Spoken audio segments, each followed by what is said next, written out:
1 Samuel, Chapter 1.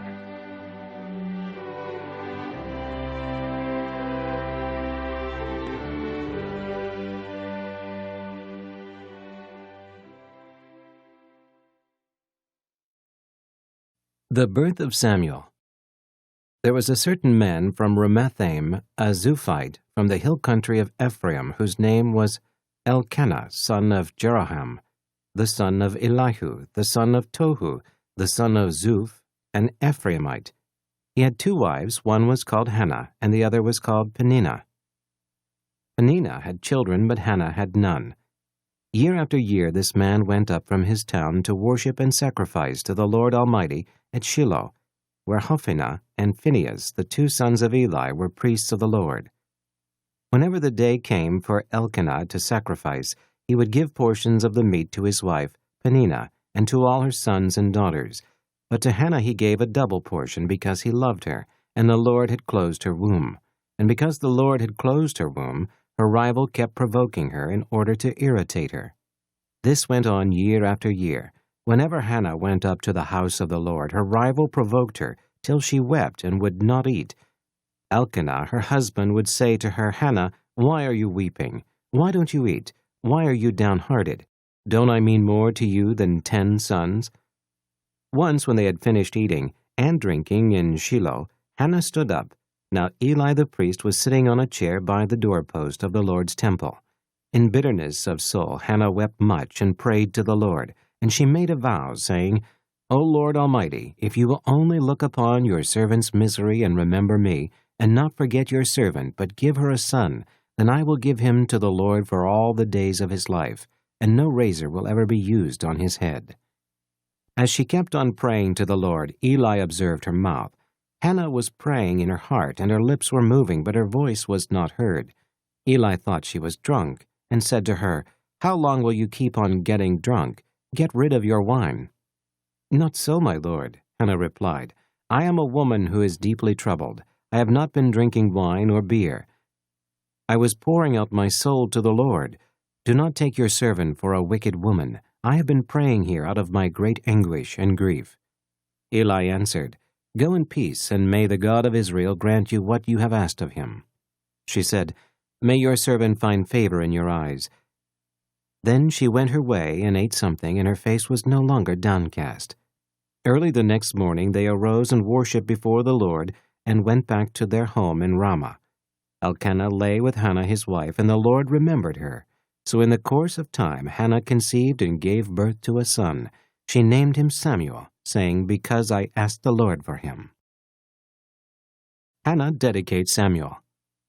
When the man Elkanah went up with all his family to offer the annual sacrifice to the Lord and to fulfill his vow, Hannah did not go.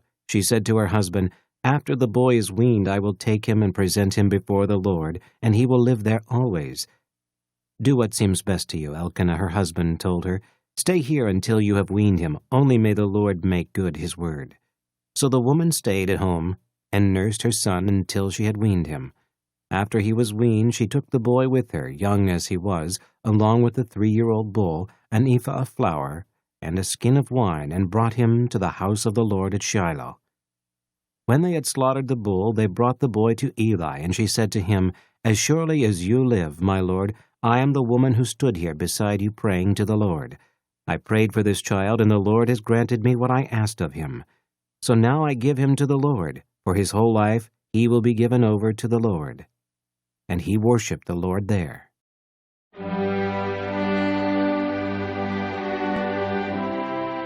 1 Samuel, Chapter 2.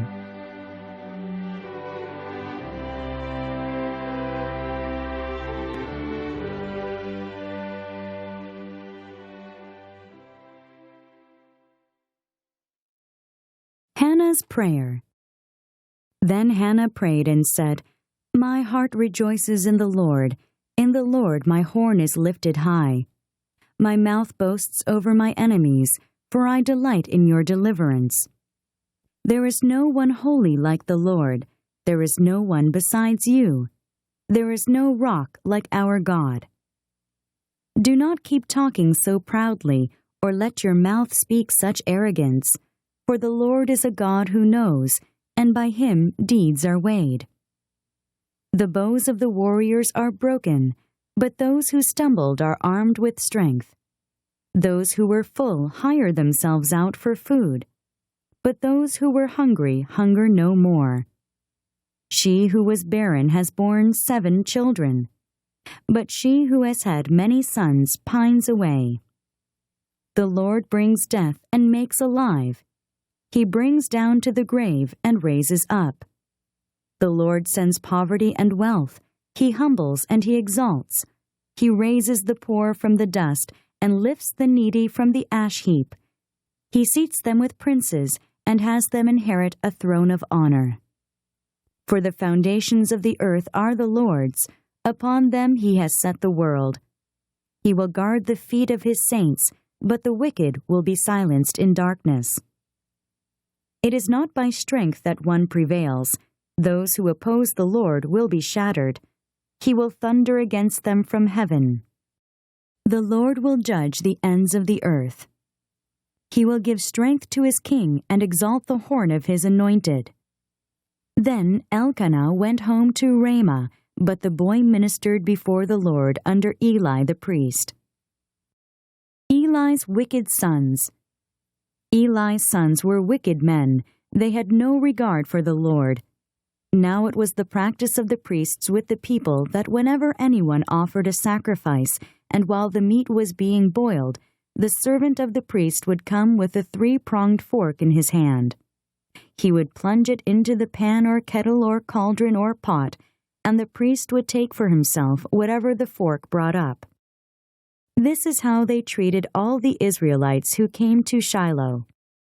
But even before the fat was burned, the servant of the priest would come and say to the man who was sacrificing, "Give the priest some meat to roast. He won't accept boiled meat from you, but only raw." If the man said to him, "Let the fat be burned up first, and then take whatever you want," the servant would then answer, "No, hand it over now. If you don't, I'll take it by force." This sin of the young men was very great in the Lord's sight, for they were treating the Lord's offering with contempt. But Samuel was ministering before the Lord, a boy wearing a linen ephod. Each year his mother made him a little robe and took it to him when she went up with her husband to offer the annual sacrifice. Eli would bless Elkanah and his wife, saying, "May the Lord give you children by this woman to take the place of the one she prayed for and gave to the Lord." Then they would go home. And the Lord was gracious to Hannah.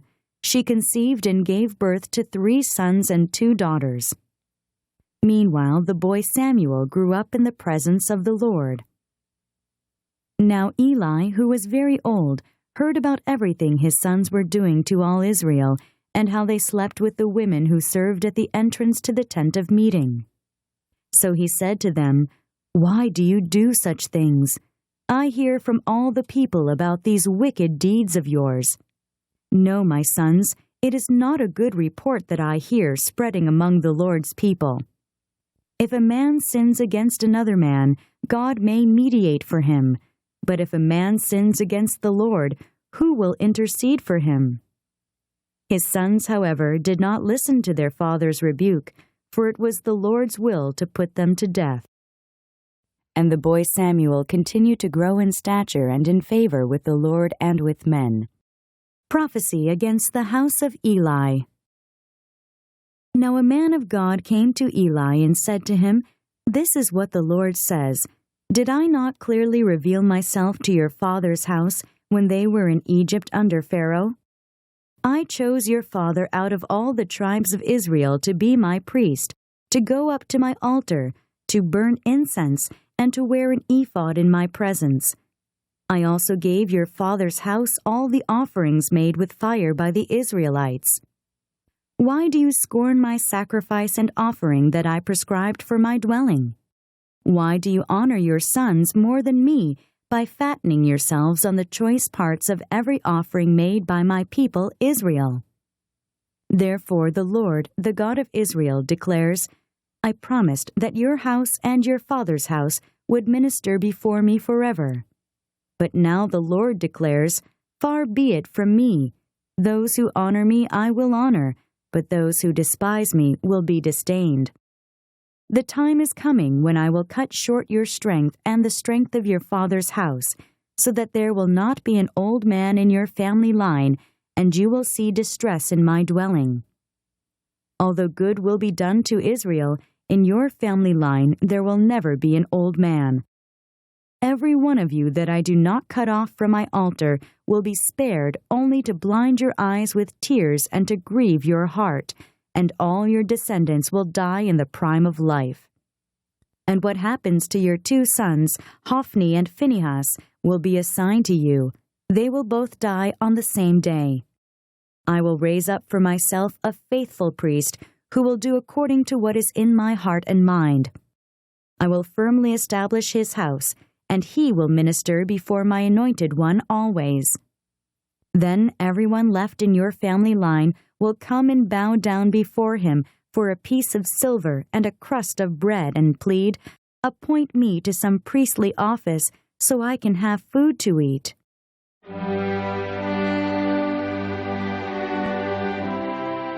First Samuel, chapter 3.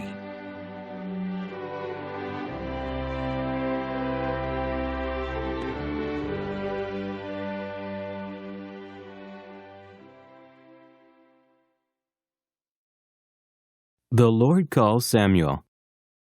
The boy Samuel ministered before the Lord under Eli.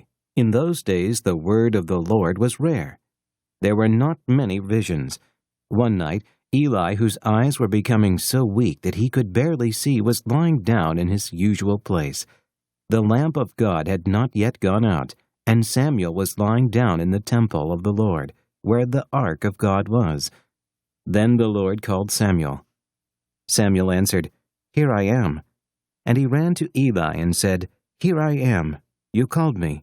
But Eli said, I did not call. Go back and lie down. So he went and lay down. Again the Lord called, Samuel.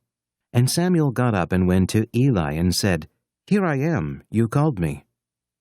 My son, Eli said, I did not call. Go back and lie down. Now Samuel did not yet know the Lord. The word of the Lord had not yet been revealed to him. The Lord called Samuel a 3rd time, and Samuel got up and went to Eli and said, Here I am, you called me. Then Eli realized that the Lord was calling the boy. So Eli told Samuel, Go and lie down, and if he calls, you say, Speak, Lord, for your servant is listening.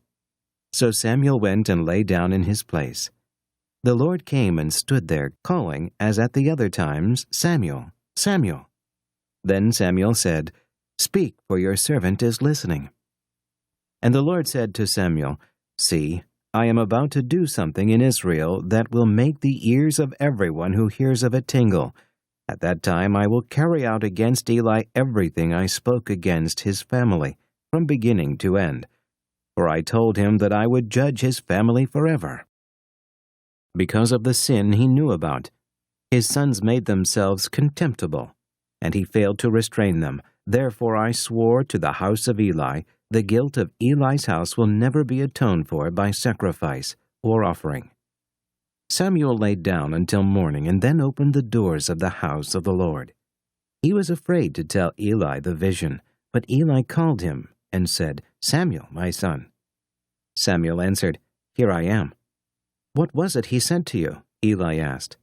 Do not hide it from me. May God deal with you, be it ever so severely, if you hide from me anything he told you. So Samuel told him everything, hiding nothing from him. Then Eli said, He is the Lord. Let him do what is good in his eyes. The Lord was with Samuel as he grew up, and he let none of his words fall to the ground. And all Israel from Dan to Beersheba recognized that Samuel was attested as a prophet of the Lord. The Lord continued to appear at Shiloh, and there he revealed himself to Samuel through his word.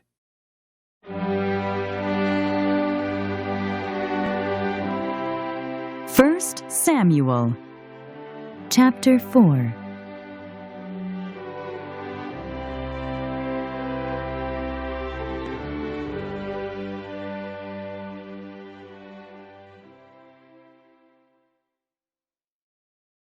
And Samuel's word came to all Israel. The Philistines capture the ark. Now the Israelites went out to fight against the Philistines. The Israelites camped at Ebenezer, and the Philistines at Aphek. The Philistines deployed their forces to meet Israel, and as the battle spread, Israel was defeated by the Philistines, who killed about 4,000 of them on the battlefield. When the soldiers returned to camp, the elders of Israel asked, "Why did the Lord bring defeat upon us today before the Philistines? Let us bring the ark of the Lord's covenant from Shiloh, so that it may go with us and save us from the hand of our enemies." So the people sent men to Shiloh, and they brought back the ark of the covenant of the Lord Almighty, who is enthroned between the cherubim. And Eli's 2 sons, Hophni and Phinehas, were there with the ark of the covenant of God. When the ark of the Lord's covenant came into the camp, all Israel raised such a great shout that the ground shook. Hearing the uproar, the Philistines asked, "What's all this shouting in the Hebrew camp?" When they learned that the ark of the Lord had come into the camp, the Philistines were afraid. "A god has come into the camp," they said. "We're in trouble. Nothing like this has happened before. Woe to us! Who will deliver us from the hand of these mighty gods? They are the gods who struck the Egyptians with all kinds of plagues in the desert. Be strong, Philistines. Be men, or you will be subject to the Hebrews, as they have been to you. Be men and fight." So the Philistines fought, and the Israelites were defeated, and every man fled to his tent. The slaughter was very great. Israel lost 30,000 foot soldiers. The ark of God was captured, and Eli's 2 sons, Hophni and Phinehas, died. Death of Eli. That same day a Benjamite ran from the battle line and went to Shiloh, his clothes torn and dust on his head. When he arrived, there was Eli sitting on his chair by the side of the road, watching, because his heart feared for the ark of God. When the man entered the town and told what had happened, the whole town sent up a cry. Eli heard the outcry and asked, "What is the meaning of this uproar?" The man hurried over to Eli, who was 98 years old and whose eyes were set so that he could not see. He told Eli, "I have just come from the battle line. I fled from it this very day." Eli asked, "What happened, my son?" The man who brought the news replied, "Israel fled before the Philistines, and the army has suffered heavy losses. Also your 2 sons, Hophni and Phinehas, are dead, and the ark of God has been captured."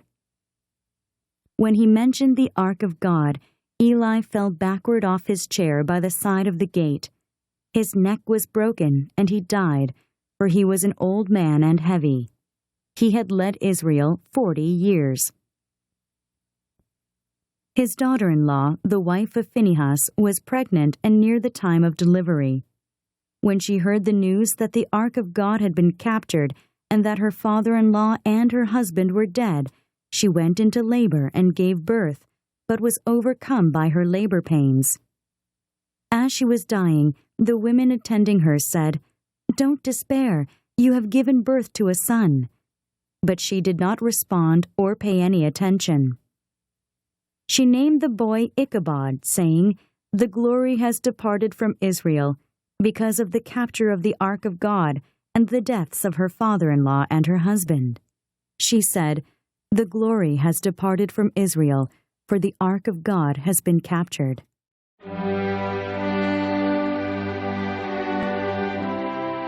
First Samuel, chapter 5.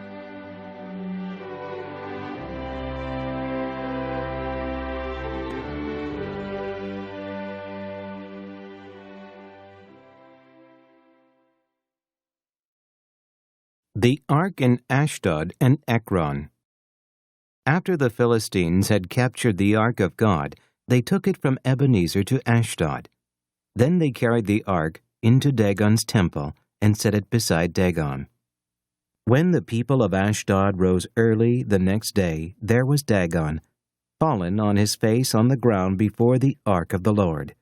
They took Dagon and put him back in his place, but the following morning when they rose, there was Dagon, fallen on his face on the ground before the ark of the Lord.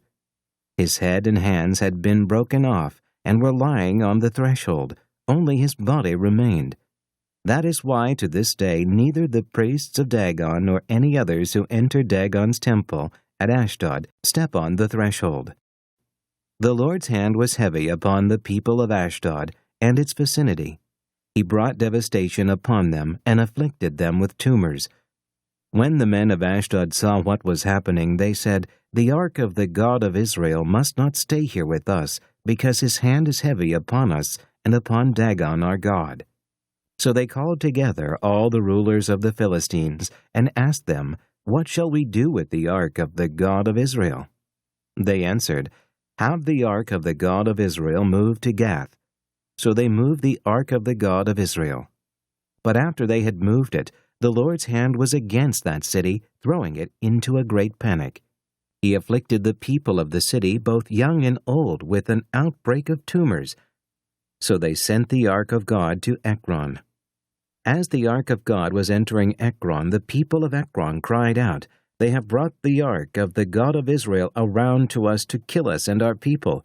So they called together all the rulers of the Philistines and said, "Send the ark of the God of Israel away. Let it go back to its own place, or it will kill us and our people." For death had filled the city with panic. God's hand was very heavy upon it. Those who did not die were afflicted with tumors, and the outcry of the city went up to heaven.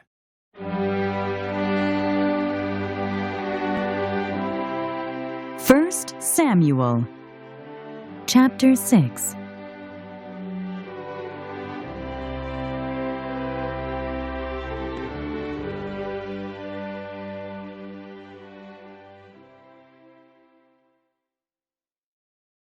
The ark returned to Israel. When the ark of the Lord had been in Philistine territory 7 months, the Philistines called for the priests and the diviners and said, "What shall we do with the ark of the Lord? Tell us how we should send it back to its place." They answered, "If you return the ark of the God of Israel, do not send it away empty, but by all means send a guilt offering to him. Then you will be healed, and you will know why his hand has not been lifted from you." The Philistines asked, "What guilt offering should we send to him?" They replied, 5 gold tumors and 5 gold rats, according to the number of the Philistine rulers, because the same plague has struck both you and your rulers. Make models of the tumors and of the rats that are destroying the country, and pay honor to Israel's God. Perhaps he will lift his hand from you and your gods and your land. Why do you harden your hearts as the Egyptians and Pharaoh did? When he treated them harshly, did they not send the Israelites out so they could go on their way? Now then, get a new cart ready with 2 cows that have calved and have never been yoked. Hitch the cows to the cart, but take their calves away and pen them up. Take the ark of the Lord and put it on the cart, and in a chest beside it put the gold objects you are sending back to him as a guilt offering. Send it on its way, but keep watching it. If it goes up to its own territory, toward Beth-Shemesh, then the Lord has brought this great disaster on us. But if it does not, then we will know that it was not his hand that struck us, and that it happened to us by chance." So they did this. They took 2 such cows and hitched them to the cart and penned up their calves. They placed the ark of the Lord on the cart, and along with it the chest containing the gold rats and the models of the tumors. Then the cows went straight up toward Beth-Shemesh, keeping on the road and lowing all the way. They did not turn to the right or to the left. The rulers of the Philistines followed them as far as the border of Beth-Shemesh.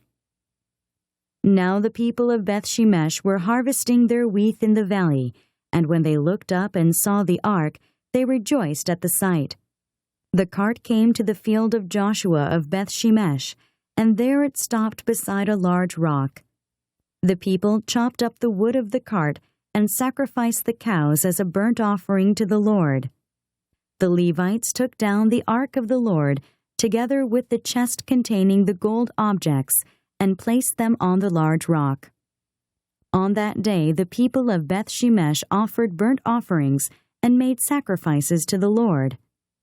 The 5 rulers of the Philistines saw all this, and then returned that same day to Ekron. These are the gold tumors the Philistines sent as a guilt offering to the Lord, 1 each for Ashdod, Gaza, Ashkelon, Gath, and Ekron. And the number of the gold rats was according to the number of Philistine towns belonging to the 5 rulers, the fortified towns with their country villages. The large rock on which they set the ark of the Lord is a witness to this day in the field of Joshua of Beth-shemesh. But God struck down some of the men of Beth-shemesh, putting 70 of them to death, because they had looked into the ark of the Lord. The people mourned because of the heavy blow the Lord had dealt them, and the men of Beth-shemesh asked, "Who can stand in the presence of the Lord, this holy God? To whom will the ark go up from here?" Then they sent messengers to the people of Kiriath-jearim, saying, "The Philistines have returned the ark of the Lord. Come down and take it up to your place."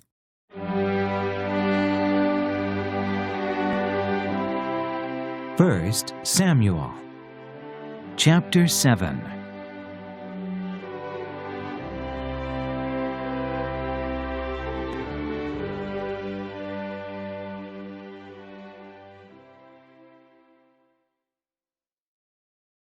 So the men of Kiriath-jearim came and took up the ark of the Lord. They took it to Abinadab's house on the hill and consecrated Eleazar his son to guard the ark of the Lord. Samuel subdues the Philistines at Mizpah. It was a long time, 20 years in all, that the ark remained at Kiriath-jearim, and all the people of Israel mourned and sought after the Lord. And Samuel said to the whole house of Israel, "If you are returning to the Lord with all your hearts, then rid yourselves of the foreign gods and the Ashtoreths, and commit yourselves to the Lord, and serve him only, and he will deliver you out of the hand of the Philistines." So the Israelites put away their Baals and Ashtoreths, and served the Lord only. Then Samuel said, "Assemble all Israel at Mizpah, and I will intercede with the Lord for you." When they had assembled at Mizpah, they drew water and poured it out before the Lord. On that day they fasted, and there they confessed, "We have sinned against the Lord," and Samuel was leader of Israel at Mizpah. When the Philistines heard that Israel had assembled at Mizpah, the rulers of the Philistines came up to attack them, and when the Israelites heard of it, they were afraid because of the Philistines. They said to Samuel, "Do not stop crying out to the Lord our God for us, that he may rescue us from the hand of the Philistines." Then Samuel took a suckling lamb and offered it up as a whole burnt offering to the Lord. He cried out to the Lord on Israel's behalf, and the Lord answered him. While Samuel was sacrificing the burnt offering, the Philistines drew near to engage Israel in battle. But that day the Lord thundered with loud thunder against the Philistines, and threw them into such a panic that they were routed before the Israelites. The men of Israel rushed out of Mizpah and pursued the Philistines, slaughtering them along the way to a point below Beth-kar. Then Samuel took a stone and set it up between Mizpah and Shen. He named it Ebenezer, saying, "Thus far has the Lord helped us." So the Philistines were subdued and did not invade Israelite territory again. Throughout Samuel's lifetime, the hand of the Lord was against the Philistines. The towns from Ekron to Gath that the Philistines had captured from Israel were restored to her, and Israel delivered the neighboring territory from the power of the Philistines, and there was peace between Israel and the Amorites. Samuel continued as judge over Israel all the days of his life. From year to year he went on a circuit from Bethel to Gilgal to Mizpah, judging Israel in all those places, but he always went back to Ramah, where his home was, and there he also judged Israel. and he built an altar there to the Lord.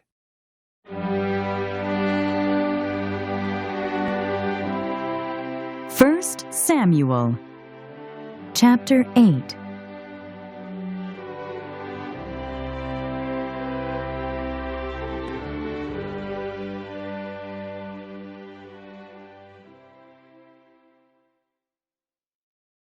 Israel asks for a king.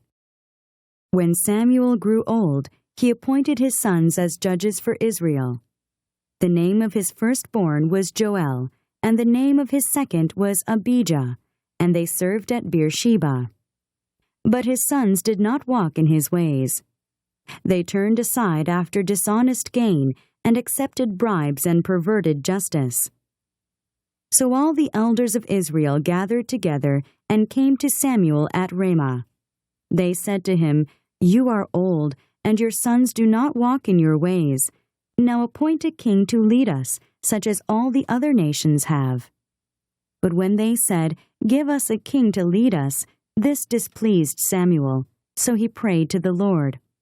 And the Lord told him, "Listen to all that the people are saying to you. It is not you they have rejected, but they have rejected me as their king. As they have done from the day I brought them up out of Egypt until this day, forsaking me and serving other gods, so they are doing to you. Now listen to them, but warn them solemnly, and let them know what the king who will reign over them will do." Samuel told all the words of the Lord to the people who were asking him for a king. He said, "This is what the king who will reign over you will do. He will take your sons and make them serve with his chariots and horses, and they will run in front of his chariots. Some he will assign to be commanders of thousands and commanders of 50s, and others to plow his ground and reap his harvest, and still others to make weapons of war and equipment for his chariots. He will take your daughters to be perfumers and cooks and bakers. He will take the best of your fields and vineyards and olive groves and give them to his attendants. He will take 1/10 of your grain and of your vintage and give it to his officials and attendants. Your menservants and maidservants and the best of your cattle and donkeys he will take for his own use. He will take 1/10 of your flocks, and you yourselves will become his slaves. When that day comes, you will cry out for relief from the king you have chosen, and the Lord will not answer you in that day." But the people refused to listen to Samuel. "No," they said, "we want a king over us. Then we will be like all the other nations, with a king to lead us and to go out before us and fight our battles." When Samuel heard all that the people said, he repeated it before the Lord. The Lord answered, "Listen to them and give them a king." Then Samuel said to the men of Israel, "Everyone go back to his town."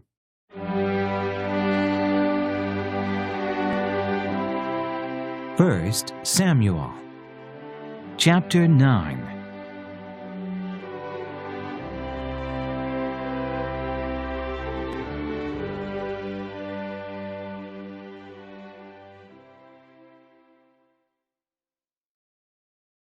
Samuel anoints Saul. There was a Benjamite, a man of standing, whose name was Kish, son of Abigail, the son of Zerah, the son of Bechorath, the son of Aphiah of Benjamin. He had a son named Saul, an impressive young man without equal among the Israelites, a head taller than any of the others. Now the donkeys belonging to Saul's father, Kish, were lost, and Kish said to his son Saul, "Take one of the servants with you, and go and look for the donkeys." So he passed through the hill country of Ephraim and through the area around Shalisha, but they did not find him. They went on into the district of Shalim, but the donkeys were not there. Then he passed through the territory of Benjamin, but they did not find them. When they reached the district of Zuph, Saul said to the servant who was with him, "Come, let's go back, or my father will stop thinking about the donkeys and start worrying about us." But the servant replied, "Look, in this town there is a man of God. He is highly respected, and everything he says comes true. Let's go there now. Perhaps he will tell us what way to take." Saul said to his servant, "If we go, what can we give the man? The food in our sacks is gone. We have no gift to take the man of God. What do we have?" The servant answered him again. "Look," he said, "I have a quarter of a shekel of silver. I will give it to the man of God so that he will tell us what way to take." Formerly in Israel, if a man went to inquire of God, he would say, "Come, let us go to the seer," because the prophet of today used to be called a seer. "Good," Saul said to his servant. "Come, let's go." So they set out for the town where the man of God was. As they were going up the hill to the town, they met some girls coming out to draw water, and they asked them, "Is the seer here?" "He is," they answered. "He's ahead of you. Hurry now. He has just come to our town today, for the people have a sacrifice at the high place. As soon as you enter the town, you will find him before he goes up to the high place to eat. The people will not begin eating until he comes, because he must bless the sacrifice. Afterward, those who are invited will eat. Go up now. You should find him about this time." They went up to the town, and as they were entering it, there was Samuel coming toward them on his way up to the high place. Now the day before Saul came, the Lord had revealed this to Samuel. "About this time tomorrow I will send you a man from the land of Benjamin. Anoint him leader over my people Israel. He will deliver my people from the hand of the Philistines. I have looked upon my people, for their cry has reached me." When Samuel caught sight of Saul, the Lord said to him, "This is the man I spoke to you about. He will govern my people." Saul approached Samuel in the gateway and asked, "Would you please tell me where the seer's house is?" "I am the seer," Samuel replied. "Go up ahead of me to the high place, for today you are to eat with me, and in the morning I will let you go, and will tell you all that is in your heart. As for the donkeys you lost 3 days ago, do not worry about them. They have been found. And to whom is all the desire of Israel turned, if not to you and all your father's family?" Saul answered, "But I am not a Benjamite from the smallest tribe of Israel, and is not my clan the least of all the clans of the tribe of Benjamin? Why do you say such a thing to me?" Then Samuel brought Saul and his servant to the hall and seated them at the head of those who were invited, about 30 in number. Samuel said to the cook, "Bring the piece of meat I gave you, the one I told you to lay aside." So the cook took up the leg with what was on it and set it in front of Saul. Samuel said, "Here is what has been kept for you. Eat, because it was set aside for you this occasion, from the time I said, 'I have invited guests.'" And Saul dined with Samuel that day. After they came down from the high place to the town, Samuel talked with Saul on the roof of his house. They rose about daybreak, and Samuel called to Saul on the roof, "Get ready, and I will send you on your way." When Saul got ready, he and Samuel went outside together. As they were going down to the edge of the town, Samuel said to Saul, "Tell the servant to go on ahead of us," and the servant did so. "But you stay here a while, so that I may give you a message from God."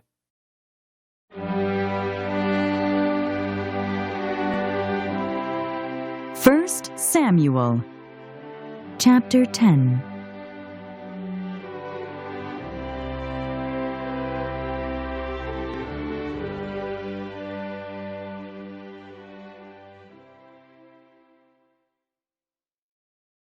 Then Samuel took a flask of oil and poured it on Saul's head and kissed him, saying, "Has not the Lord anointed you leader over his inheritance? When you leave me today, you will meet 2 men near Rachel's tomb at Zelzah on the border of Benjamin. They will say to you, 'The donkeys you set out to look for have been found, and now your father has stopped thinking about them and is worried about you. He is asking, "What shall I do about my son?" Then you will go on from there until you reach the great tree of Tabor. 3 men going up to God at Bethel will meet you there. One will be carrying 3 young goats, another 3 loaves of bread, and another a skin of wine. They will greet you and offer you 2 loaves of bread, which you will accept from them. After that you will go to Gibeah of God, where there is a Philistine outpost. As you approach the town, you will meet a procession of prophets coming down from the high place with lyres, tambourines, flutes, and harps being played before them, and they will be prophesying. The Spirit of the Lord will come upon you in power, and you will prophesy with them, and you will be changed into a different person. Once these signs are fulfilled, do whatever your hand finds to do, for God is with you. Go down ahead of me to Gilgal. I will surely come down to you to sacrifice burnt offerings and fellowship offerings, but you must wait 7 days until I come to you and tell you what you are to do." Saul made king. As Saul turned to leave Samuel, God changed Saul's heart, and all these signs were fulfilled that day.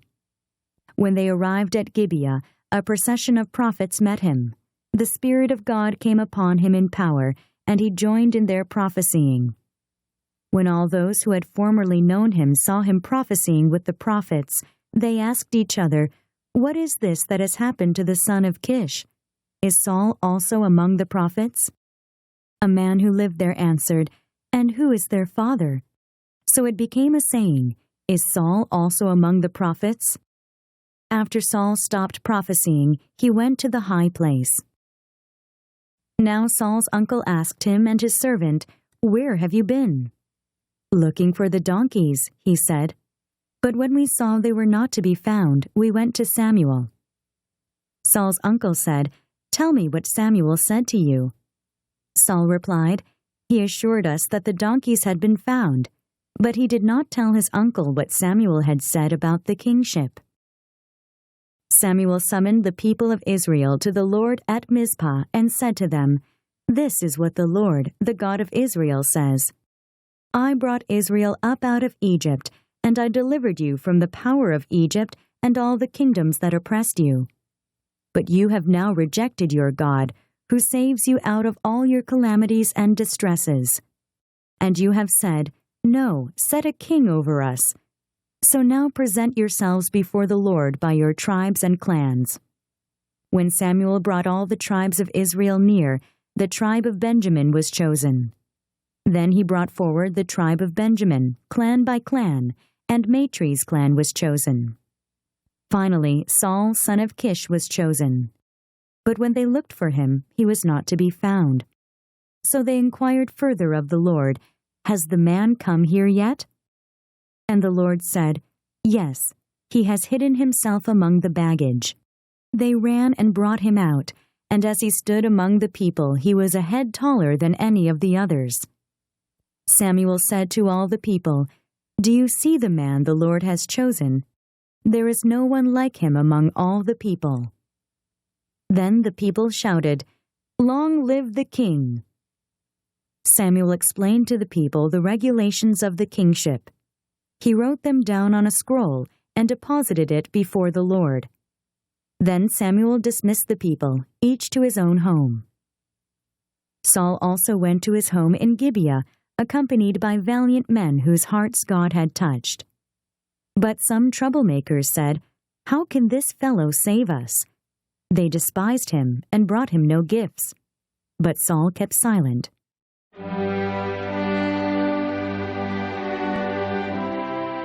First Samuel, chapter 11.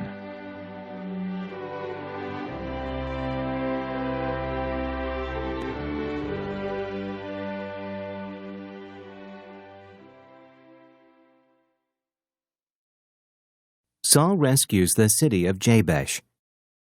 Nahash the Ammonite went up and besieged Jabesh Gilead.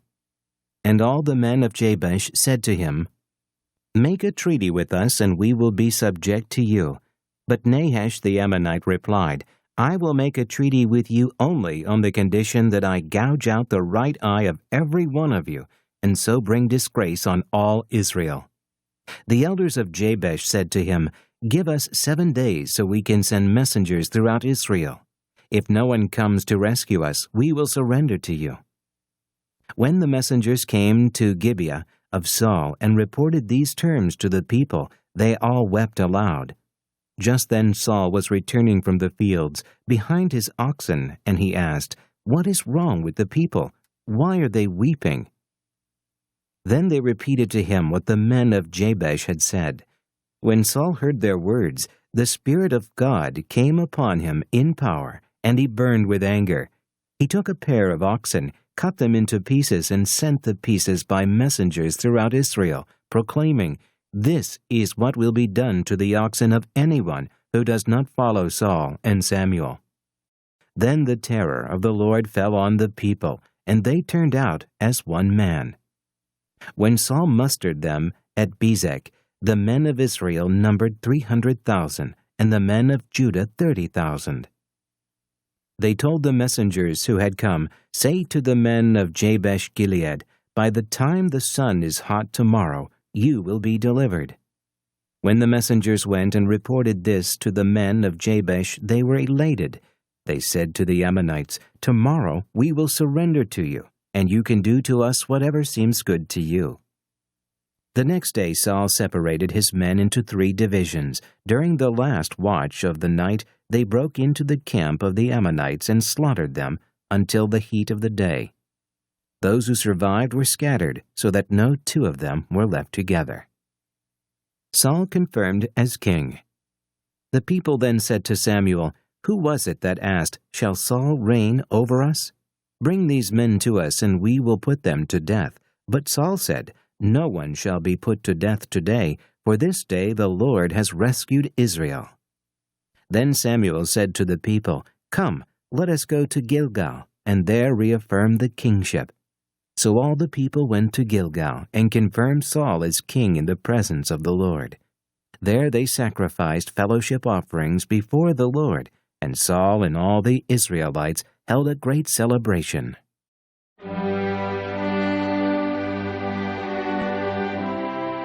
First Samuel, chapter 12.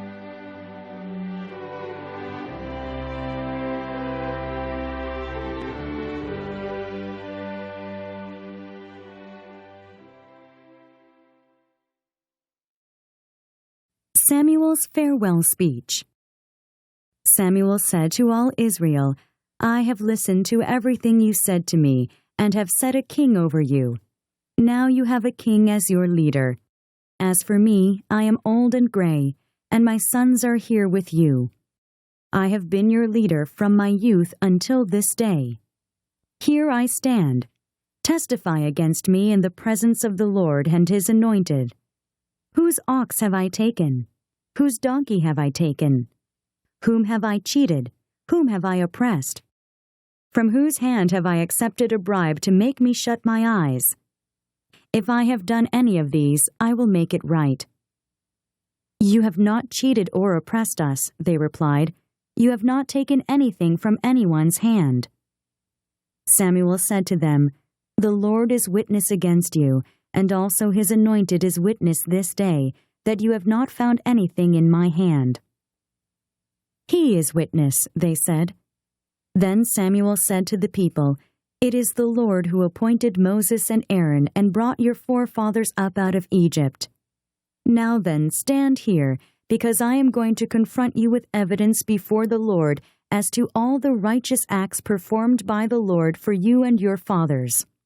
After Jacob entered Egypt, they cried to the Lord for help, and the Lord sent Moses and Aaron, who brought your forefathers out of Egypt and settled them in this place. But they forgot the Lord their God, so he sold them in the hand of Sisera, the commander of the army of Hazor, and into the hands of the Philistines and the king of Moab, who fought against them. They cried out to the Lord and said, 'We have sinned. We have forsaken the Lord and served the Baals and the Ashtoreths. But now deliver us from the hands of our enemies, and we will serve you.' Then the Lord sent Jerubbaal, Barak, Jephthah, and Samuel, and he delivered you from the hands of your enemies on every side, so that you lived securely.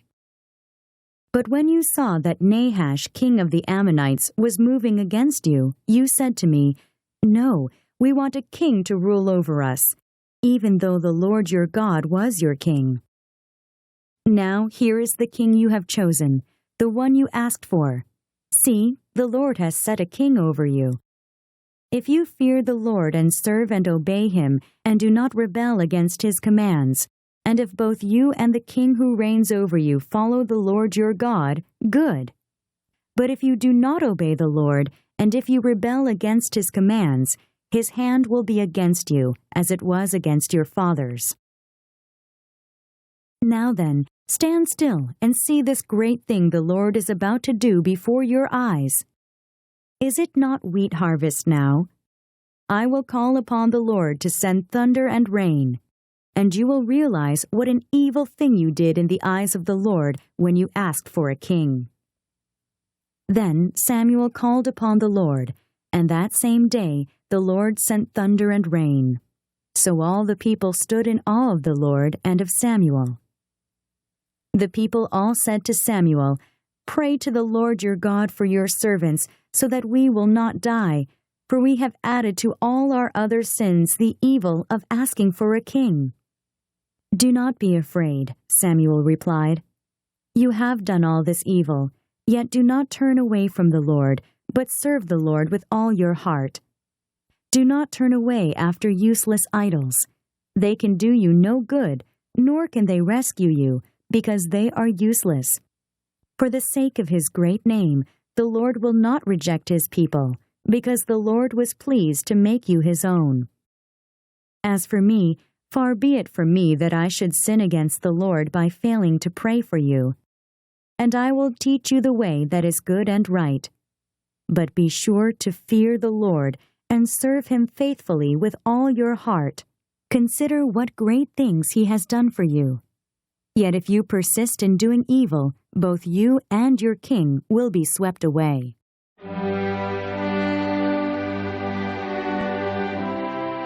First Samuel, chapter 13.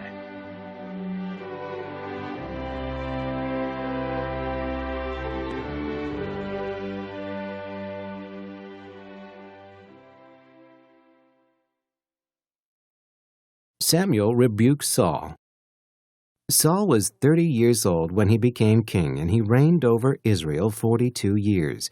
Saul chose 3,000 men from Israel. 2,000 were with him at Michmash and in the hill country of Bethel. And 1,000 were with Jonathan at Gibeah in Benjamin. The rest of the men he sent back to their homes. Jonathan attacked the Philistine outpost at Gibeah, and the Philistines heard about it. Then Saul had the trumpet blown throughout the land and said, "Let the Hebrews hear." So all Israel heard the news. Saul has attacked the Philistine outpost, and now Israel has become a stench to the Philistines. And the people were summoned to join Saul at Gilgal. The Philistines assembled to fight Israel with 3,000 chariots, 6,000 charioteers, and soldiers as numerous as the sand on the seashore. They went up and camped at Michmash, east of Beth-aven. When the men of Israel saw that their situation was critical and that their army was hard-pressed, they hid in the caves and thickets among the rocks and in pits and cisterns. Some Hebrews even crossed the Jordan to the land of Gad and Gilead. Saul remained at Gilgal, and all the troops with him were quaking with fear. He waited 7 days, the time set by Samuel, but Samuel did not come to Gilgal, and Saul's men began to scatter. So he said, "Bring me the burnt offering and the fellowship offerings," and Saul offered up the burnt offering. Just as he finished making the offering, Samuel arrived, and Saul went out to greet him. "What have you done?" asked Samuel. Saul replied, "When I saw that the men were scattering and that you did not come at the set time, and that the Philistines were assembling at Michmash, I thought, now the Philistines will come down against me at Gilgal, and I have not sought the Lord's favor, so I felt compelled to offer the burnt offering." "You acted foolishly," Samuel said. "You have not kept the command the Lord your God gave you. If you had, he would have established your kingdom over Israel for all time. But now your kingdom will not endure. The Lord has sought out a man after his own heart and appointed him leader of his people, because you have not kept the Lord's command." Then Samuel left Gilgal and went up to Gibeah in Benjamin, and Saul counted the men who were with him. They numbered about 600. Israel without weapons. Saul and his son Jonathan and the men with them were staying in Gibeah in Benjamin, while the Philistines camped out at Michmash. Raiding parties went out from the Philistine camp in 3 detachments. One turned toward Ophrah in the vicinity of Shaul, another toward Beth Horon, and a third toward the borderland overlooking the valley of Zeboim, facing the desert. Not a blacksmith could be found in the whole land of Israel, because the Philistines had said, "Otherwise the Hebrews will make swords or spears."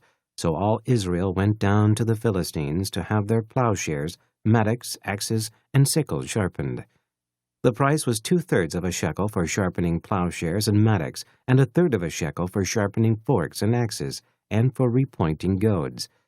So on the day of the battle, not a soldier with Saul and Jonathan had a sword or spear in his hand. Only Saul and his son Jonathan had them.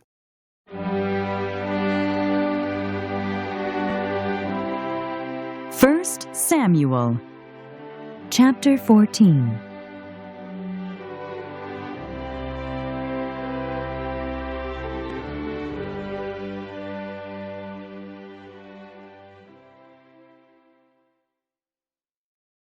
Jonathan attacks the Philistines.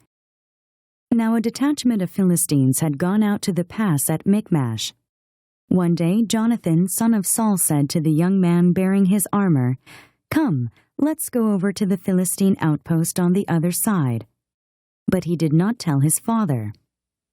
Saul was staying on the outskirts of Gibeah under a pomegranate tree in Migron. With him were about 600 men, among whom was Ahijah, who was wearing an ephod. He was a son of Ichabod's brother Ahitub, son of Phinehas, and the son of Eli, the Lord's priest in Shiloh. No one was aware that Jonathan had left. On each side of the pass that Jonathan intended to cross to reach the Philistine outpost was a cliff. One was called Bozez, and the other Senah. One cliff stood to the north toward Michmash, the other to the south toward Geba. Jonathan said to his young armor-bearer, "Come, let's go over to the outpost of those uncircumcised fellows. Perhaps the Lord will act in our behalf. Nothing can hinder the Lord from saving, whether by many or by few." "Do all that you have in mind," his armor-bearer said. "Go ahead, I am with you heart and soul." Jonathan said, "Come then, we will cross over toward the men and let them see us. If they say to us, 'Wait there until we come to you,' we will stay where we are and not go up to them. But if they say, 'Come up to us,' we will climb up, because that will be our sign that the Lord has given them into our hands." So both of them showed themselves to the Philistine outpost. "Look," said the Philistines, "the Hebrews are crawling out of the holes they were hiding in." The men of the outpost shouted to Jonathan and his armor-bearer, "Come up to us, and we'll teach you a lesson." So Jonathan said to his armor-bearer, "Climb up after me. The Lord has given them into the hand of Israel." Jonathan climbed up, using his hands and feet, with his armor-bearer right behind him. The Philistines fell before Jonathan, and his armor-bearer followed and killed behind him. In that first attack, Jonathan and his armor-bearer killed some 20 men in an area of about half an acre. Israel routs the Philistines. Then panic struck the whole army, those in the camp and field, and those in the outposts and raiding parties, and the ground shook. It was a panic sent by God. Saul's lookouts at Gibeah in Benjamin saw the army melting away in all directions. Then Saul said to the men who were with him, "Muster the forces and see who has left us." When they did, it was Jonathan and his armor-bearer who were not there. Saul said to Ahijah, "Bring the ark of God." At that time it was with the Israelites. While Saul was talking to the priest, the tumult in the Philistine camp increased more and more. So Saul said to the priest, "Withdraw your hand." Then Saul and all his men assembled and went to the battle. They found the Philistines in total confusion, striking each other with their swords. Those Hebrews who had previously been with the Philistines and had gone up with them to their camp went over to the Israelites who were with Saul and Jonathan. When all the Israelites who had hidden in the hill country of Ephraim heard that the Philistines were on the run, they joined the battle in hot pursuit. So the Lord rescued Israel that day, and the Beth moved on beyond Beth Aven. Jonathan eats honey. Now the men of Israel were in distress that day, because Saul had bound the people under an oath, saying, "Cursed be any man who eats food before evening comes, before I have avenged myself on my enemies." So none of the troops tasted food. The entire army entered the woods, and there was honey on the ground. When they went into the woods, they saw the honey oozing out, yet no one put his hand to his mouth, because they feared the oath. But Jonathan had not heard that his father had bound the people with the oath, so he reached out the end of the staff that was in his hand and dipped it into the honeycomb. He raised his hand to his mouth, and his eyes brightened. Then one of the soldiers told him, "Your father bound the army under a strict oath, saying, 'Cursed be any man who eats food today.' That is why the men are faint." Jonathan said, "My father has made trouble for the country. See how my eyes brightened when I tasted a little of this honey. How much better it would have been if the men had eaten today some of the plunder they took from their enemies. Would not the slaughter of the Philistines have been even greater?" That day, after the Israelites had struck down the Philistines from Michmash to Aijalon, they were exhausted. They pounced on the plunder, and taking sheep, cattle, and calves, they butchered them on the ground and ate them, together with the blood. Then someone said to Saul, "Look, the men are sinning against the Lord by eating meat that has blood in it." "You have broken faith," he said. "Roll a large stone over here at once." Then he said, "Go out among the men and tell them, 'Each of you bring me your cattle and sheep, and slaughter them here and eat them. Do not sin against the Lord by eating meat with blood still in it.'" So everyone brought his ox that night and slaughtered it there. Then Saul built an altar to the Lord. It was the first time he had done this. Saul said, "Let us go down after the Philistines by night and plunder them till dawn, and let us not leave one of them alive." "Do whatever seems best to you," they replied. But the priest said, "Let us inquire of God here." So Saul asked God, "Shall I go down after the Philistines? Will you give them into Israel's hand?" But God did not answer him that day. Saul therefore said, "Come here, all you who are leaders of the army, and let us find out what sin has been committed today. As surely as the Lord who rescues Israel lives, even if it lies with my son Jonathan, he must die."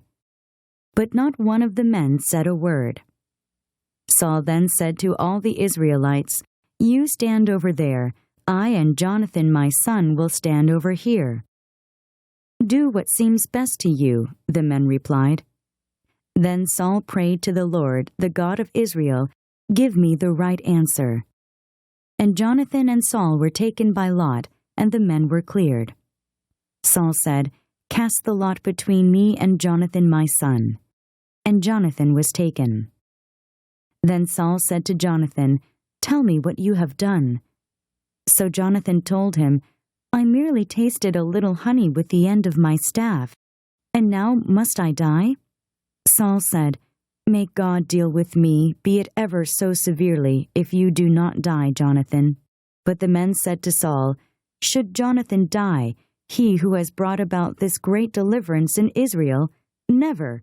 As surely as the Lord lives, not a hair of his head will fall to the ground, for he did this today with God's help."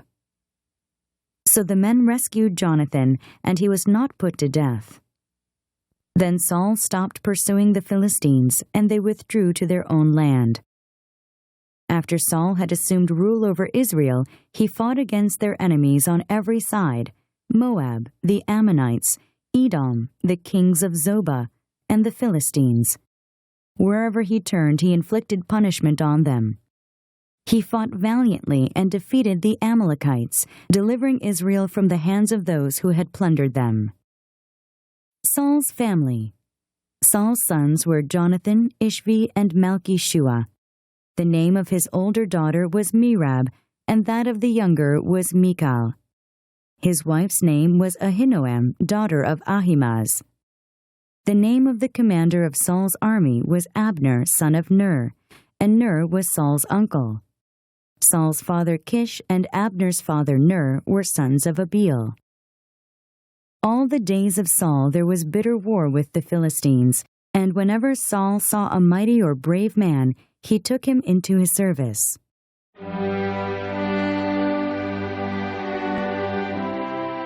1 Samuel, chapter 15.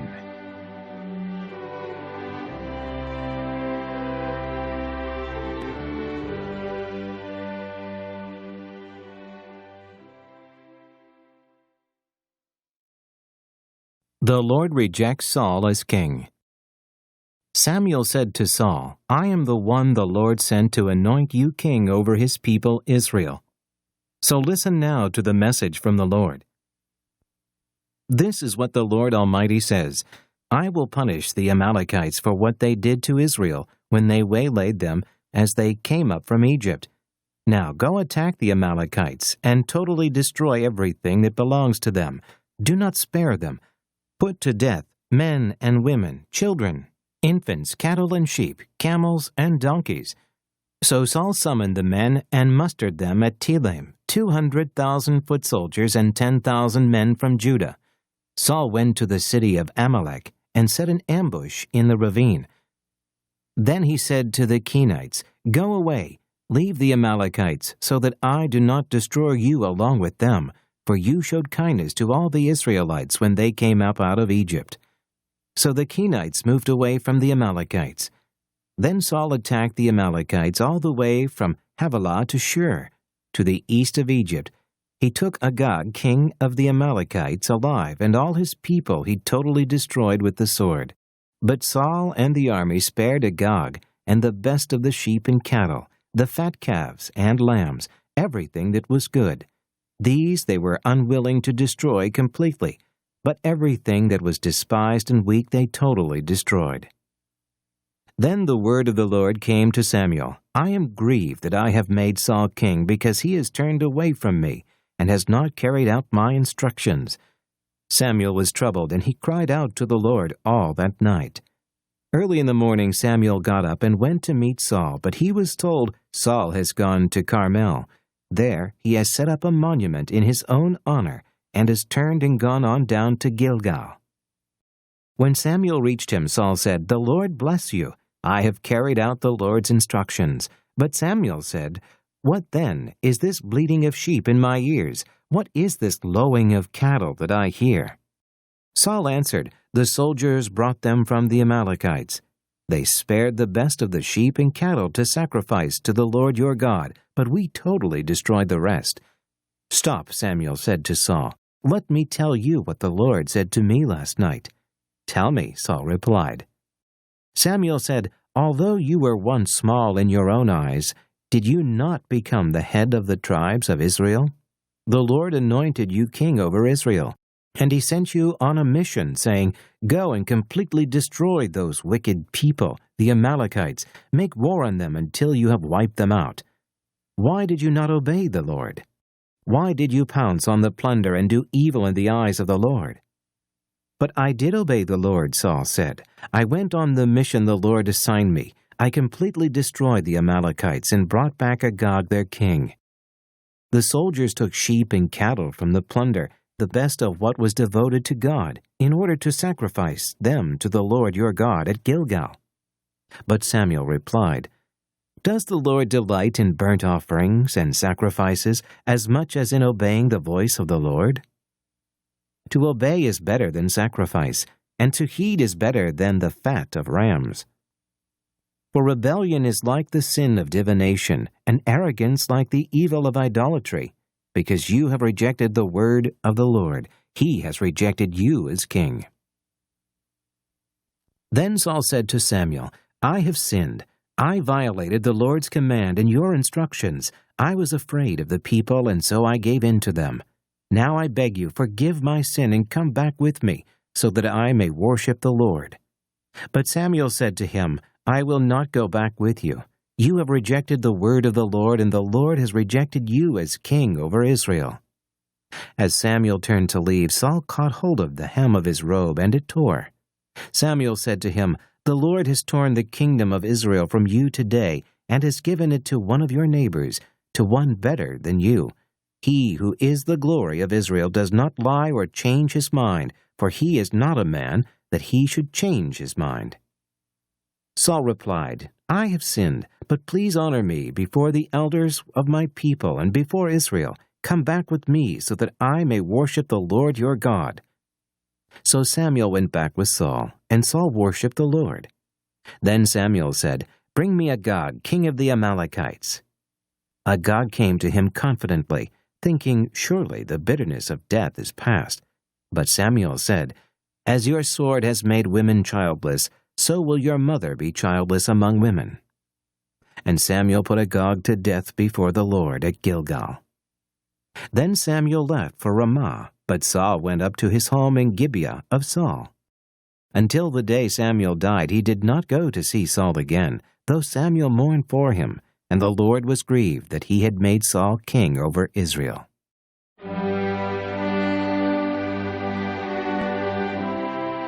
1 Samuel, chapter 16.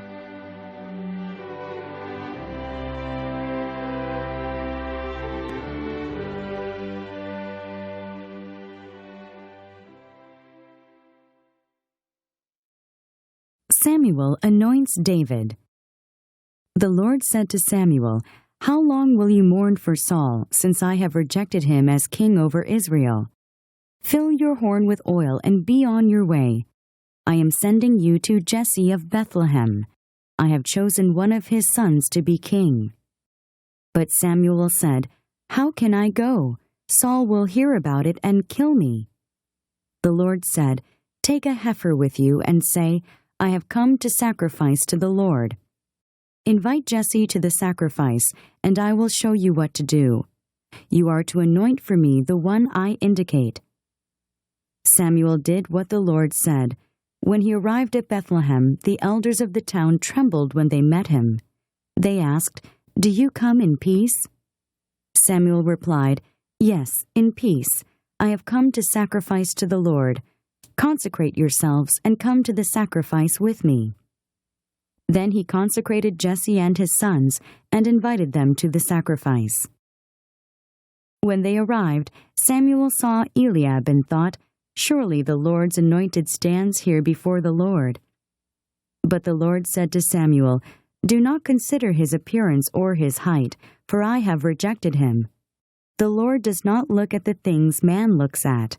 Man looks at the outward appearance, but the Lord looks at the heart." Then Jesse called Abinadab and had him pass in front of Samuel. But Samuel said, "The Lord has not chosen this one either." Jesse then had Shammah pass by, but Samuel said, "Nor has the Lord chosen this one." Jesse had 7 of his sons pass before Samuel, but Samuel said to him, "The Lord has not chosen these." So he asked Jesse, "Are these all the sons you have?" "There is still the youngest," Jesse answered, "but he is tending the sheep." Samuel said, "Send for him. We will not sit down until he arrives." So he sent and had him brought in. He was ruddy, with a fine appearance and handsome features. Then the Lord said, "Rise and anoint him. He is the one." So Samuel took the horn of oil and anointed him in the presence of his brothers. And from that day on, the Spirit of the Lord came upon David in power. Samuel then went to Ramah. David in Saul's service. Now the Spirit of the Lord had departed from Saul, and an evil spirit from the Lord tormented him. Saul's attendant said to him, "See, an evil spirit from God is tormenting you. Let our Lord command his servants here to search for someone who can play the harp. He will play when the evil spirit from God comes upon you, and you will feel better." So Saul said to his attendants, "Find someone who plays well and bring him to me." One of the servants answered, "I have seen a son of Jesse of Bethlehem who knows how to play the harp. He is a brave man and a warrior. He speaks well and is a fine-looking man, and the Lord is with him." Then Saul sent messengers to Jesse and said, "Send me your son David, who is with the sheep." So Jesse took a donkey loaded with bread, a skin of wine, and a young goat, and sent them with his son David to Saul. David came to Saul and entered his service. Saul liked him very much, and David became one of his armor-bearers. Then Saul sent word to Jesse, saying, "Allow David to remain in my service, for I am pleased with him."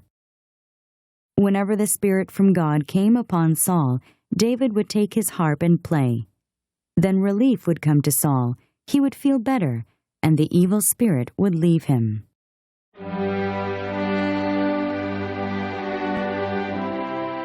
First Samuel, chapter 17.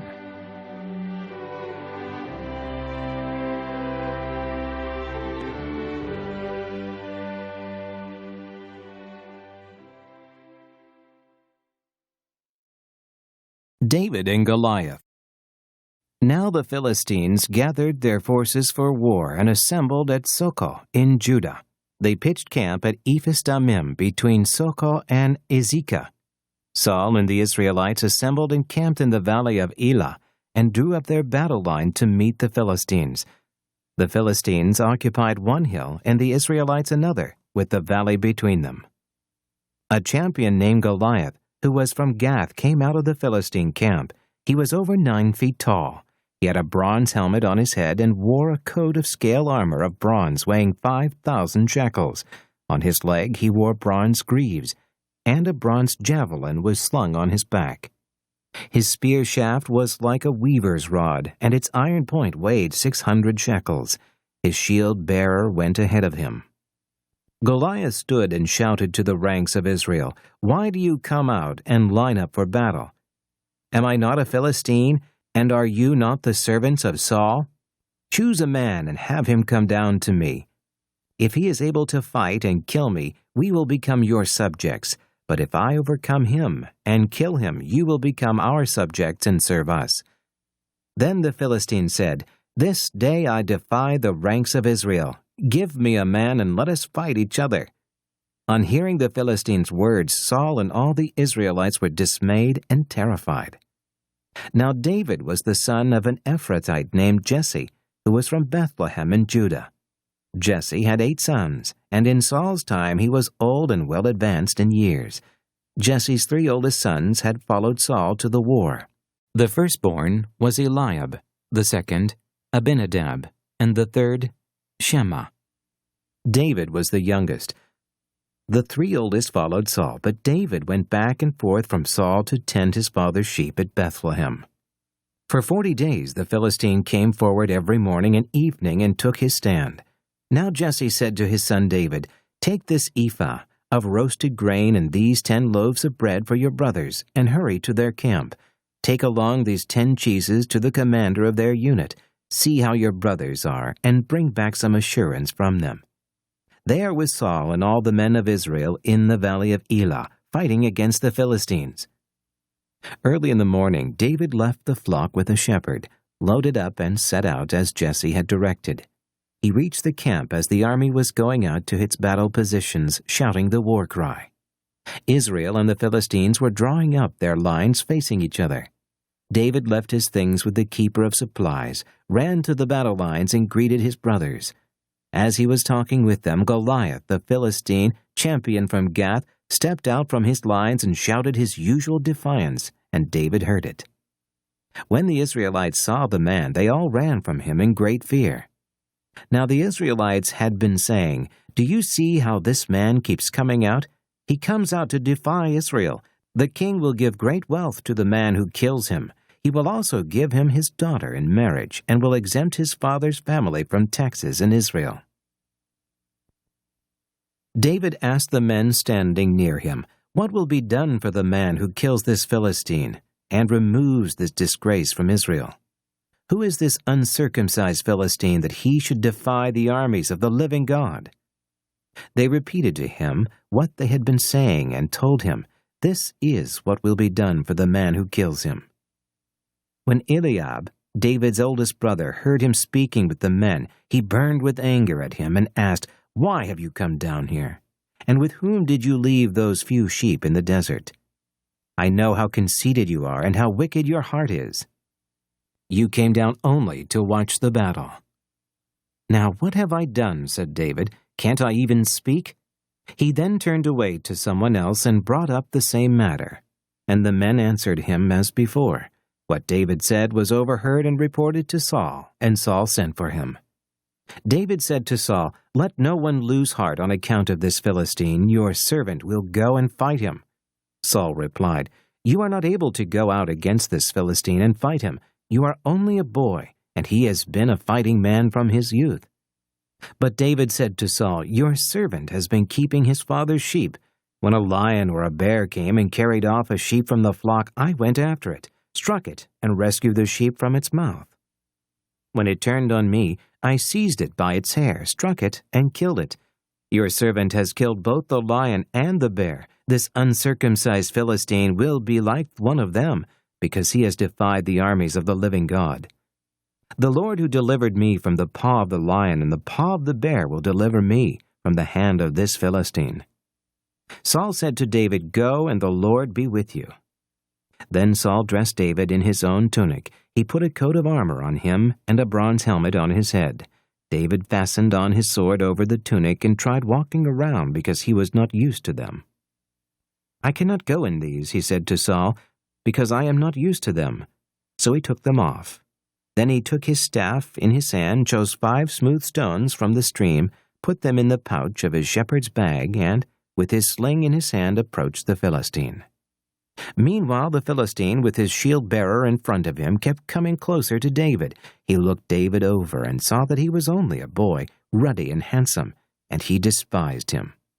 He said to David, "Am I a dog that you came at me with sticks?" And the Philistine cursed David by his gods. "Come here," he said, "and I'll give your flesh to the birds of the air and the beasts of the field." David said to the Philistine, "You come against me with sword and spear and javelin, but I come against you in the name of the Lord Almighty, the God of the armies of Israel, whom you have defied. This day the Lord will hand you over to me, and I'll strike you down and cut off your head. Today I will give the carcasses of the Philistine army to the birds of the air and the beasts of the earth, and the whole world will know that there is a God in Israel. All those gathered here will know that it is not by sword or spear that the Lord saves, for the battle is the Lord's, and he will give all of you into our hands." As the Philistine moved closer to attack him, David ran quickly toward the battle line to meet him. Reaching into his bag and taking out a stone, he slung it and struck the Philistine on the forehead. The stone sank into his forehead, and he fell face down on the ground. So David triumphed over the Philistine with a sling and a stone without a sword in his hand, and he struck down the Philistine and killed him. David ran and stood over him. He took hold of the Philistine's sword and drew it from the scabbard. After he killed him, he cut off his head with the sword. When the Philistines saw that their hero was dead, they turned and ran. Then the men of Israel and Judah surged forward with a shout and pursued the Philistines to the entrance of Gath and to the gates of Ekron. Their dead were strewn along the Shaaraim road to Gath and Ekron. When the Israelites returned from chasing the Philistines, they plundered their camp. David took the Philistine's head and brought it to Jerusalem, and he put the Philistines' weapons in his own tent. As Saul watched David going out to meet the Philistine, he said to Abner, commander of the army, "Abner, whose son is that young man?" Abner replied, "As surely as you live, O king, I don't know." The king said, "Find out whose son this young man is." As soon as David returned from killing the Philistine, Abner took him and brought him before Saul, with David still holding the Philistine's head. "Whose son are you, young man?" Saul asked him. David said, "I am the son of your servant Jesse of Bethlehem."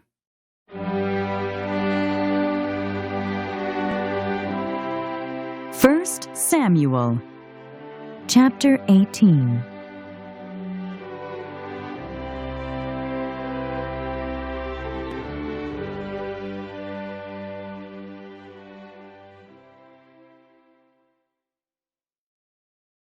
Saul's jealousy of David.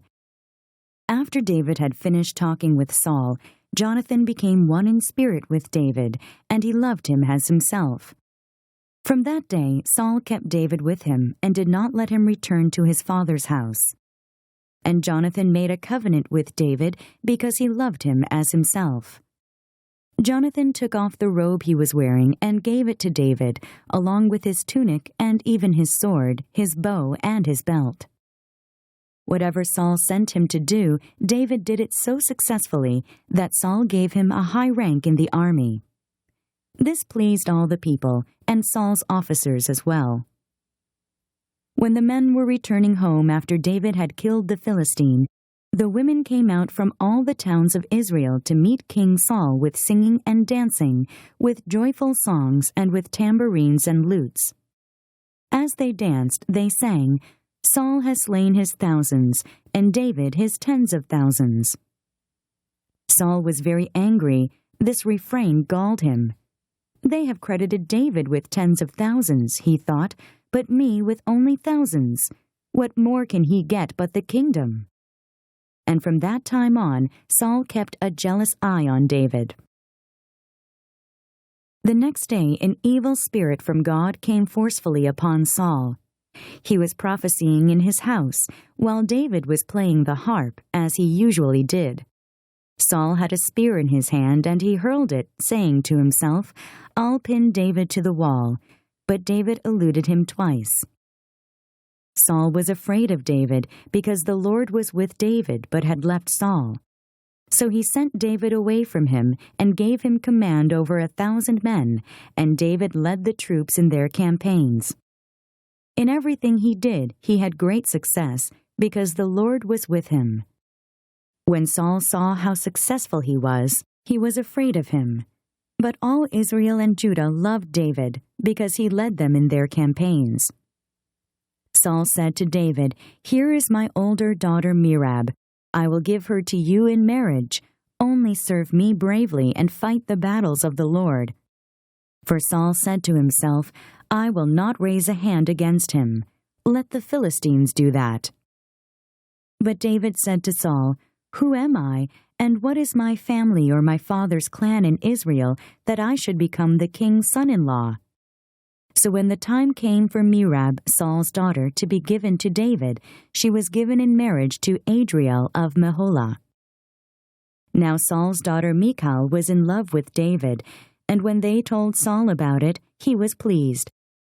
"I will give her to him," he thought, "so that she may be a snare to him, and so that the hand of the Philistines may be against him."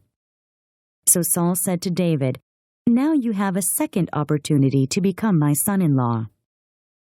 Then Saul ordered his attendants, "Speak to David privately and say, 'Look, the king is pleased with you, and his attendants all like you.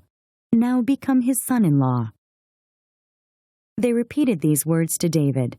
But David said, "Do you think it is a small matter to become the king's son-in-law? I'm only a poor man and little known." When Saul's servants told him what David had said, Saul replied, "Say to David, 'The king wants no other price for the bride than 100 Philistine foreskins, to take revenge on his enemies.'" Saul's plan was to have David fall by the hands of the Philistines. When the attendants told David these things, he was pleased to become the king's son-in-law. So before the allotted time elapsed, David and his men went out and killed 200 Philistines. He brought their foreskins and presented the full number to the king so that he might become the king's son-in-law. Then Saul gave him his daughter Michal in marriage. When Saul realized that the Lord was with David and that his daughter Michal loved David, Saul became still more afraid of him, and he remained his enemy the rest of his days. The Philistine commanders continued to go out to battle, and as often as they did, David met with more success than the rest of Saul's officers, and his name became well known.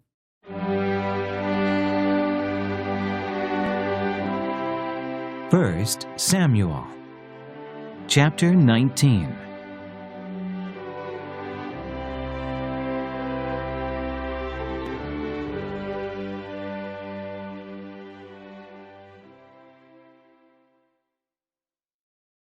Saul tries to kill David. Saul told his son Jonathan and all the attendants to kill David, but Jonathan was very fond of David and warned him, "My father Saul is looking for a chance to kill you. Be on your guard tomorrow morning. Go into hiding and stay there. I will go out and stand with my father in the field where you are. I'll speak to him about you and will tell you what I find out." Jonathan spoke well of David to Saul, his father, and said to him, "Let not the king do wrong to his servant David. He has not wronged you, and what he has done has benefited you greatly. He took his life in his hands when he killed the Philistine. The Lord won a great victory for all Israel. And you saw it and were glad. Why then would you do wrong to an innocent man like David by killing him for no reason?" Saul listened to Jonathan and took this oath: "As surely as the Lord lives, David will not be put to death." So Jonathan called David and told him the whole conversation. He brought him to Saul, and David was with Saul as before.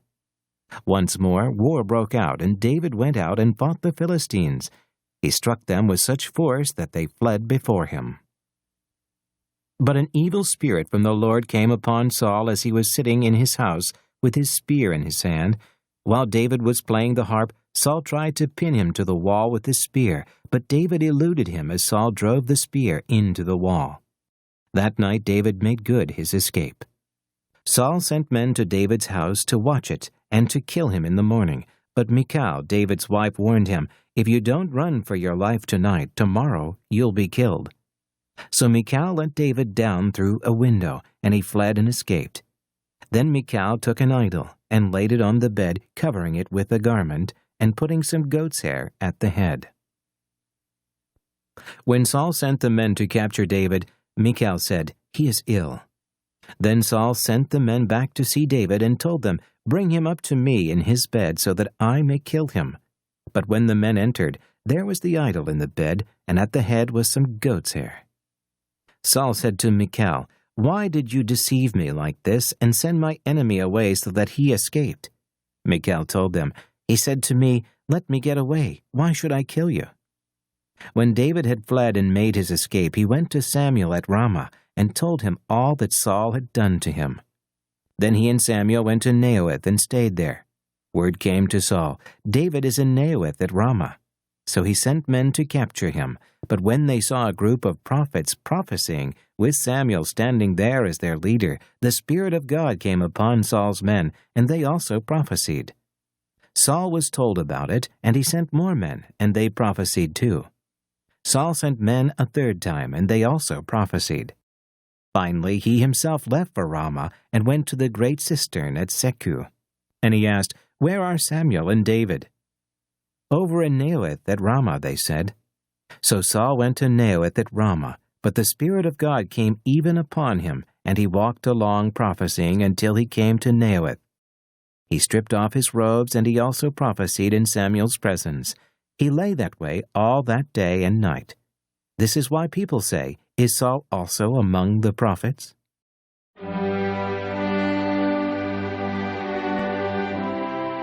First Samuel, chapter 20.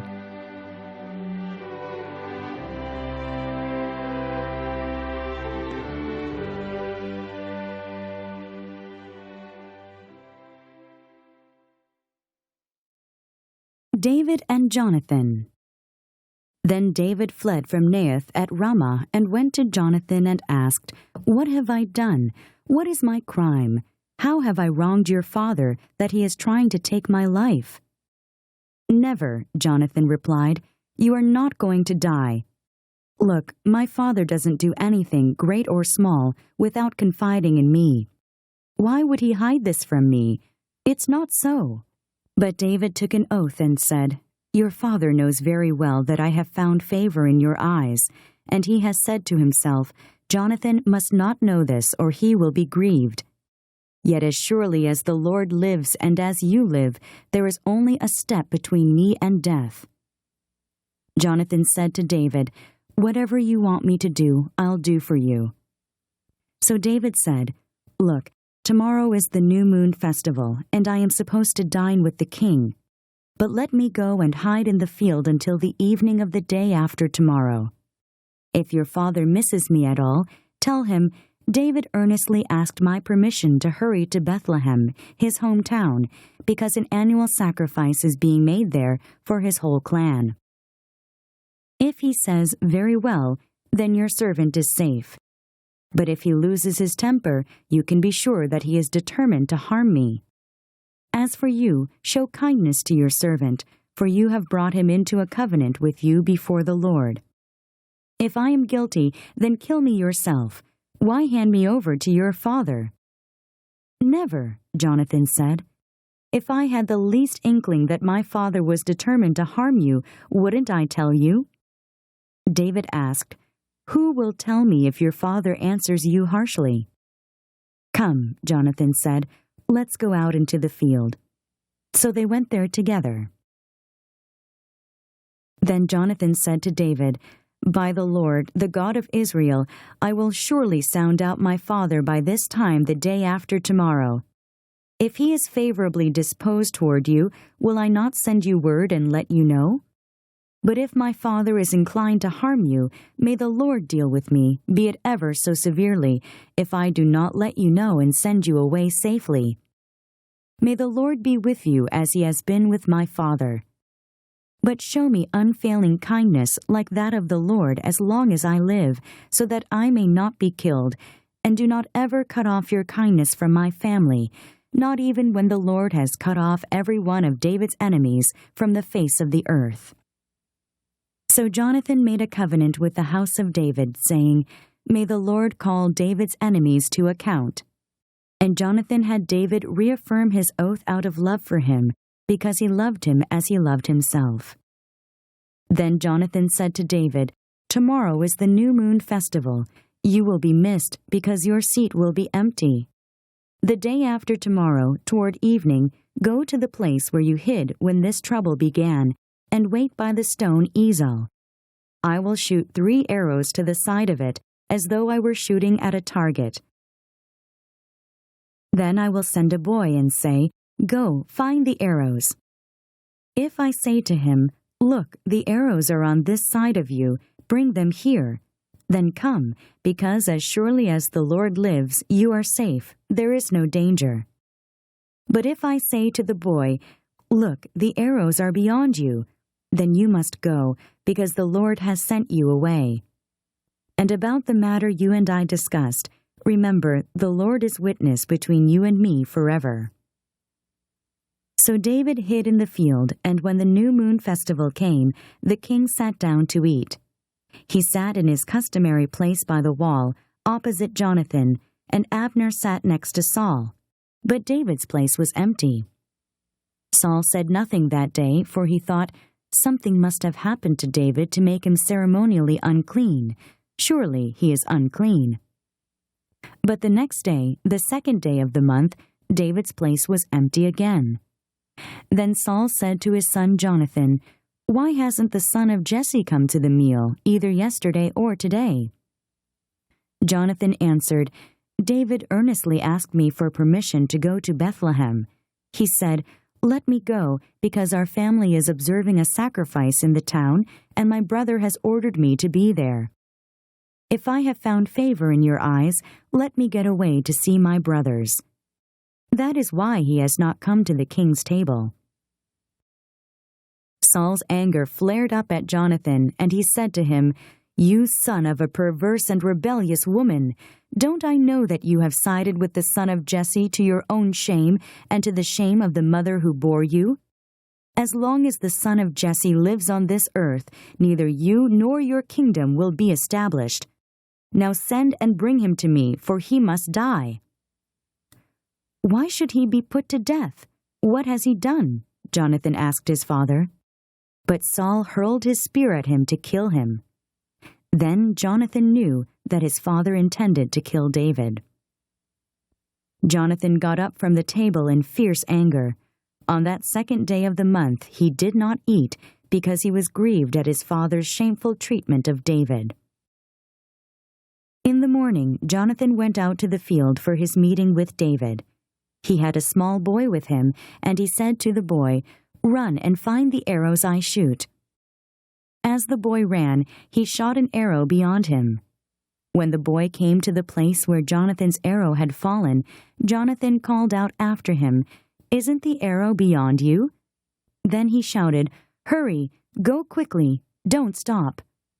The boy picked up the arrow and returned to his master. The boy knew nothing of all this, only Jonathan and David knew. Then Jonathan gave his weapons to the boy and said, "Go, carry them back to town." After the boy had gone, David got up from the south side of the stone and bowed down before Jonathan 3 times, with his face to the ground. Then they kissed each other and wept together, but David wept the most.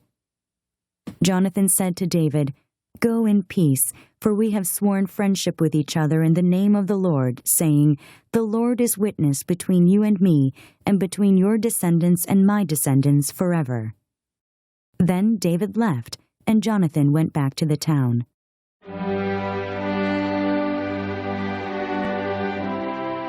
First Samuel, chapter 21.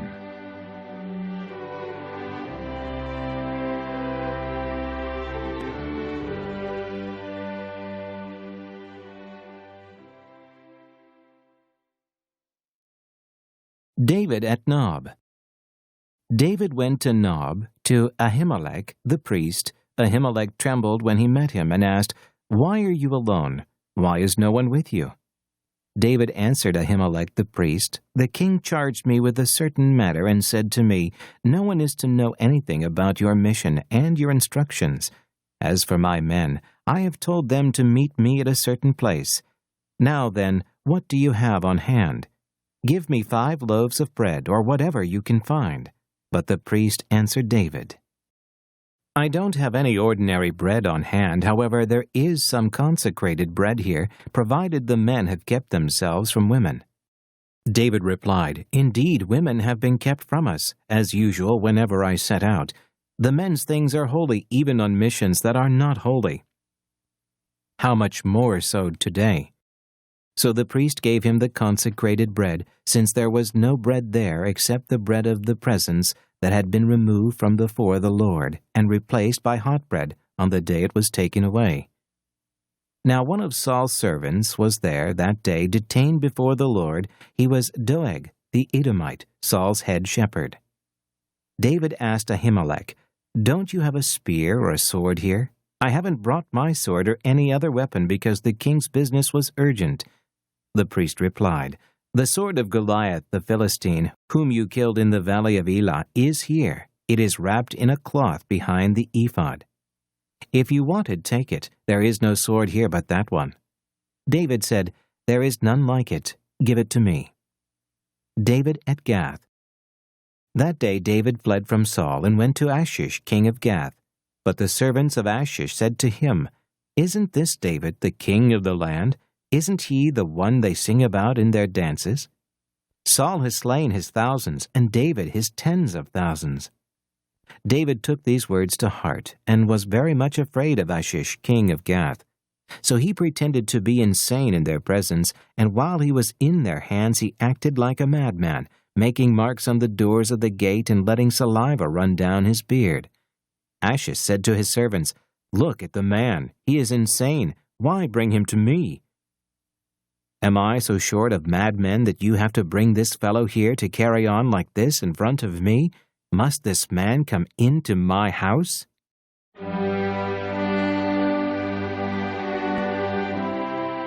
First Samuel, chapter 22.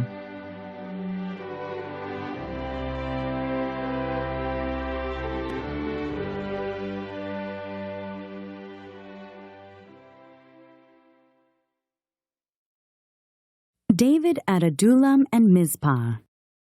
David left Gath and escaped to the cave of Adullam. When his brothers and his father's household heard about it, they went down to him there. All those who were in distress or in debt or discontented gathered around him, and he became their leader. About 400 men were with him. From there, David went to Mizpah in Moab and said to the king of Moab, "Would you let my father and mother come and stay with you until I learn what God will do for me?" So he left them with the king of Moab, and they stayed with him as long as David was in the stronghold. But the prophet Gad said to David, "Do not stay in the stronghold. Go into the land of Judah." So David left and went to the forest of Hereth. Saul kills the priests of Nob. Now Saul heard that David and his men had been discovered. And Saul, spear in hand, was seated under the tamarisk tree on the hill at Gibeah, with all his officials standing around him. Saul said to them, "Listen, men of Benjamin, will the son of Jesse give all of you fields and vineyards? Will he make all of you commanders of thousands and commanders of hundreds? Is that why you have all conspired against me? No one tells me when my son makes a covenant with the son of Jesse. None of you is concerned about me or tells me that my son has incited my servant to lie in wait for me, as he does today." But Doeg the Edomite, who was standing with Saul's officials, said, "I saw the son of Jesse come to Ahimelech, son of Ahitub, at Nob. Ahimelech inquired of the Lord for him. He also gave him provisions and the sword of Goliath the Philistine." Then the king sent for the priest Ahimelech, son of Ahitub, and his father's whole family, who were the priests at Nob, and they all came to the king. Saul said, "Listen now, son of Ahitub." "Yes, my lord," he answered. Saul said to him, "Why have you conspired against me, you and the son of Jesse, giving him bread and a sword, and inquiring of God for him, so that he has rebelled against me and lies in wait for me, as he does today?" Ahimelech answered the king, "Who of all your servants is as loyal as David, the king's son-in-law, captain of your bodyguard, and highly respected in your household? Was that day the first time I inquired of God for him? Of course not. Let not the king accuse your servant or any of his father's family, for your servant knows nothing at all about this whole affair." But the king said, "You will surely die, Ahimelech, you and your father's whole family." Then the king ordered the guards at his side, "Turn and kill the priests of the Lord, because they too have sided with David. They knew he was fleeing, yet they did not tell me." But the king's officials were not willing to raise a hand to strike the priests of the Lord. The king then ordered Doeg, "You turn and strike down the priests." So Doeg the Edomite turned and struck them down. That day he killed 85 men who wore the linen ephod. He also put to the sword Nob, the town of the priests, with its men and women, its children and infants, and its cattle, donkeys, and sheep. But Abiathar, a son of Ahimelech, son of Ahitub, escaped and fled to join David. He told David that Saul had killed the priests of the Lord. Then David said to Abiathar, "That day, when Doeg the Edomite was there, I knew he would be sure to tell Saul. I am responsible for the death of your father's whole family.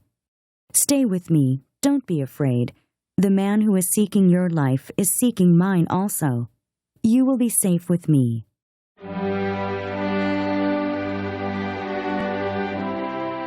First Samuel, chapter 23.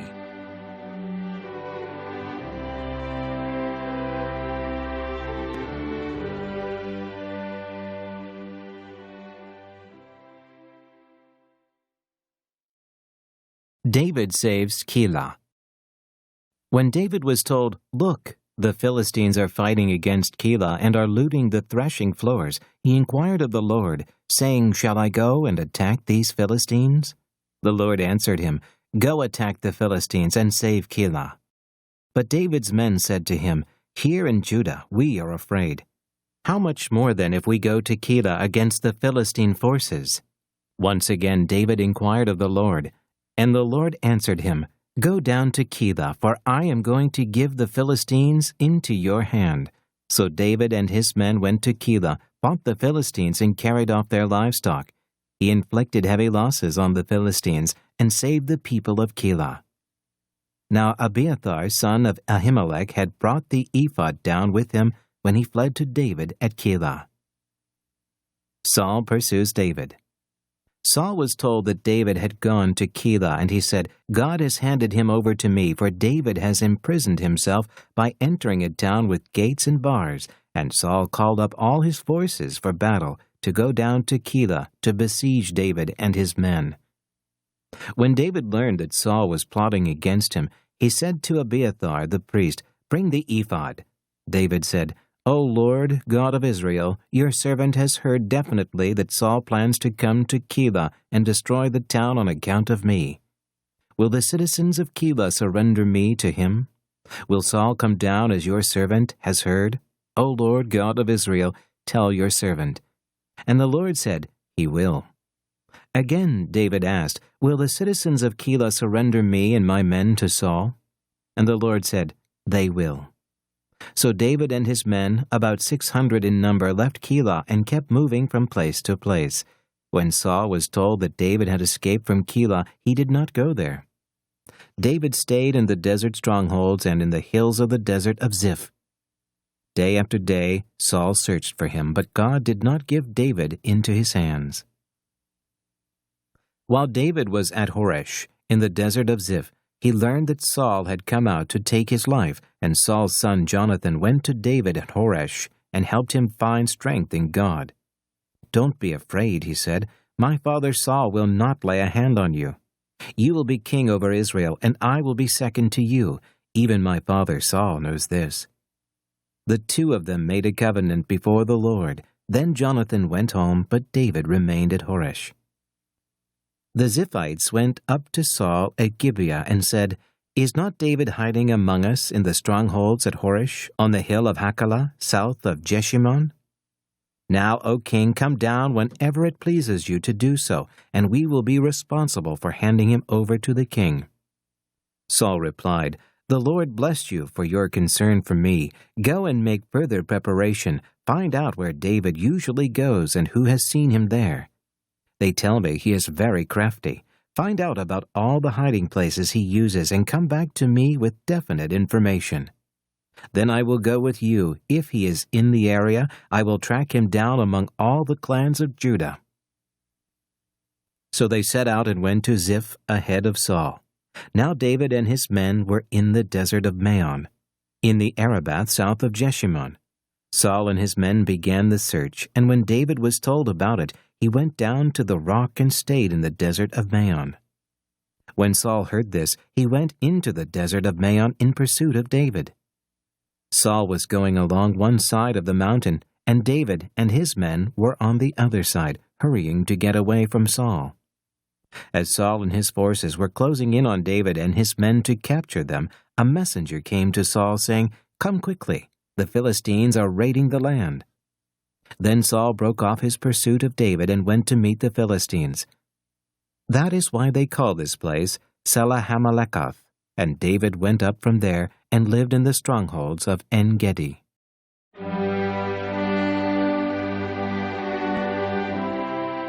1 Samuel, chapter 24.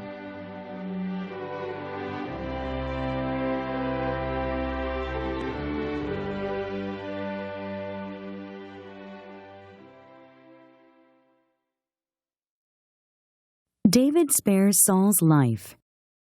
After Saul returned from pursuing the Philistines, he was told, David is in the desert of En-Gedi. So Saul took 3,000 chosen men from all Israel and set out to look for David and his men near the crags of the wild goats. He came to the sheep pens along the way. A cave was there, and Saul went in to relieve himself. David and his men were far back in the cave. The men said, This is the day the Lord spoke of when he said to you, I will give your enemy into your hands for you to deal with as you wish. Then David crept up unnoticed and cut off a corner of Saul's robe. Afterward, David was conscience-stricken for having cut off a corner of his robe. He said to his men, The Lord forbid that I should do such a thing to my master, the Lord's anointed, or lift my hand against him, for he is the anointed of the Lord. With these words, David rebuked his men and did not allow them to attack Saul. And Saul left the cave and went his way. Then David went out of the cave and called out to Saul, My lord the king! When Saul looked behind him, David bowed down and prostrated himself with his face to the ground. He said to Saul, Why do you listen when men say, David is bent on harming you? This day you have seen with your own eyes how the Lord delivered you into my hands in the cave. Some urged me to kill you, but I spared you. I said, I will not lift my hand against my master, because he is the Lord's anointed. See, my father, look at this piece of your robe in my hand. I cut off the corner of your robe, but did not kill you. Now understand and recognize that I am not guilty of wrongdoing or rebellion. I have not wronged you, but you are hunting me down to take my life. May the Lord judge between you and me, and may the Lord avenge the wrongs you have done to me, but my hand will not touch you. As the old saying goes, from evildoers come evil deeds, so my hand will not touch you. Against whom has the king of Israel come out? Whom are you pursuing? A dead dog? A flea? May the Lord be our judge and decide between us. May he consider my cause and uphold it. May he vindicate me by delivering me from your hand. When David finished saying this, Saul asked, Is that your voice, David, my son? And he wept aloud. You are more righteous than I, he said. You have treated me well, but I have treated you badly.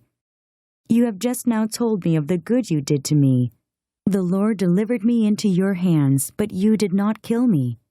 When a man finds his enemy, does he let him get away unharmed? May the Lord reward you well for the way you treated me today.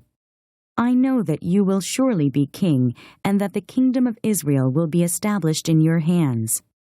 Now swear to me by the Lord that you will not cut off my descendants or wipe out my name from my father's family. So David gave his oath to Saul. Then Saul returned home, but David and his men went up to the stronghold.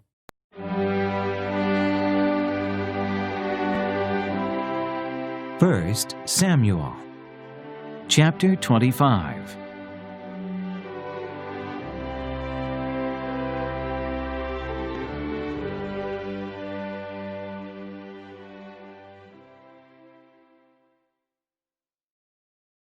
David, Nabal, and Abigail. Now Samuel died, and all Israel assembled and mourned for him, and they buried him at his home in Ramah. Then David moved down into the desert of Maon. A certain man in Maon, who had property there at Carmel, was very wealthy. He had 1,000 goats and 3,000 sheep, which he was shearing in Carmel. His name was Nabal, and his wife's name was Abigail. She was an intelligent and beautiful woman, but her husband, a Calebite, was surly and mean in his dealings. While David was in the desert, he heard that Nabal was shearing sheep, so he sent 10 young men and said to them, Go up to Nabal at Carmel, and greet him in my name.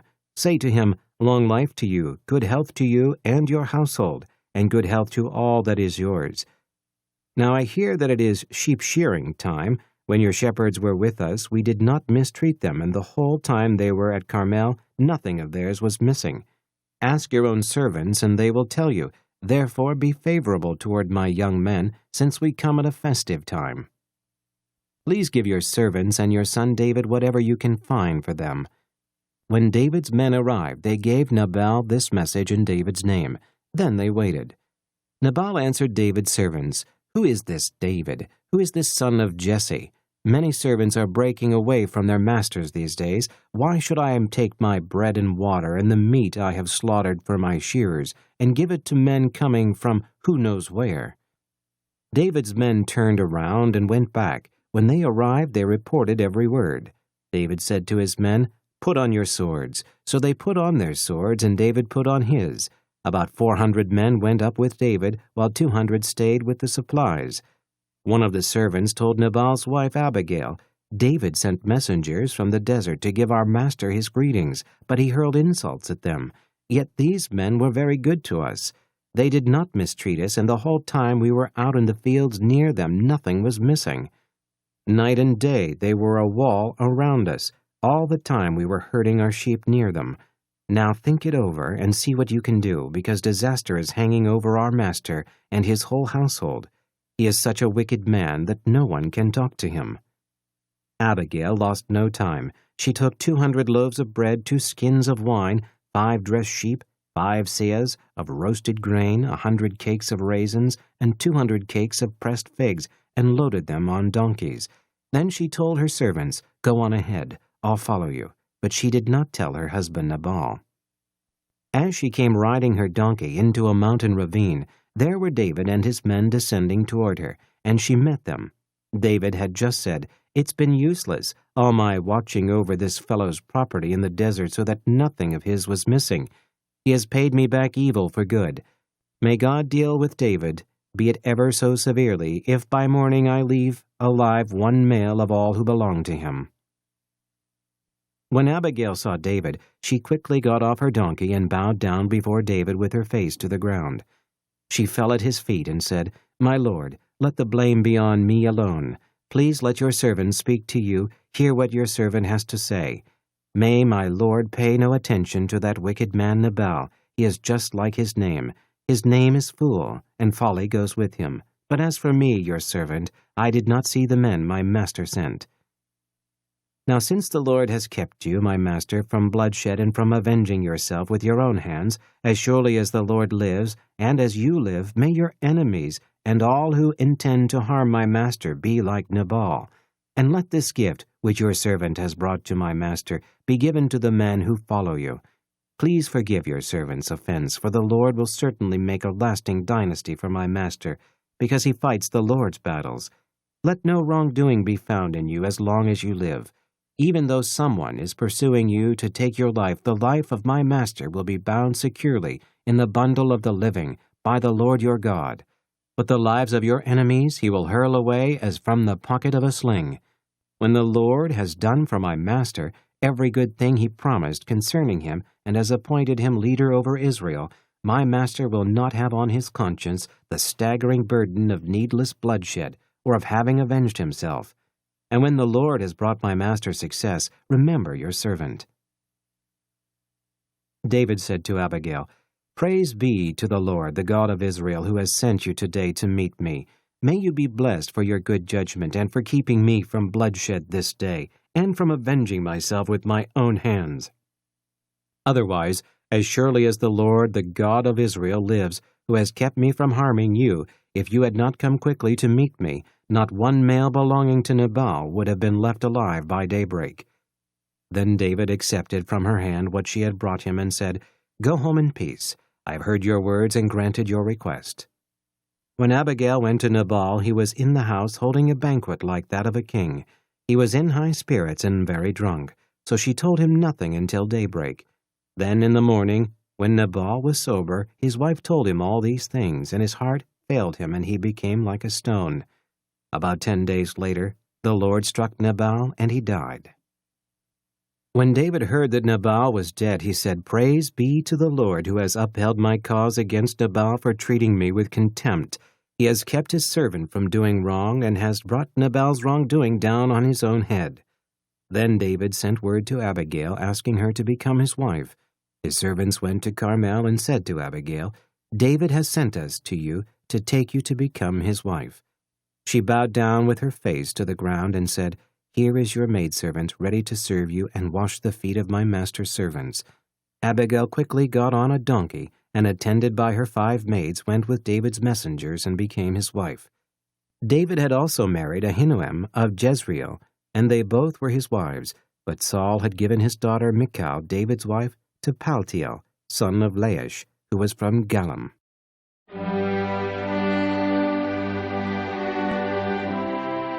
1 Samuel, chapter 26.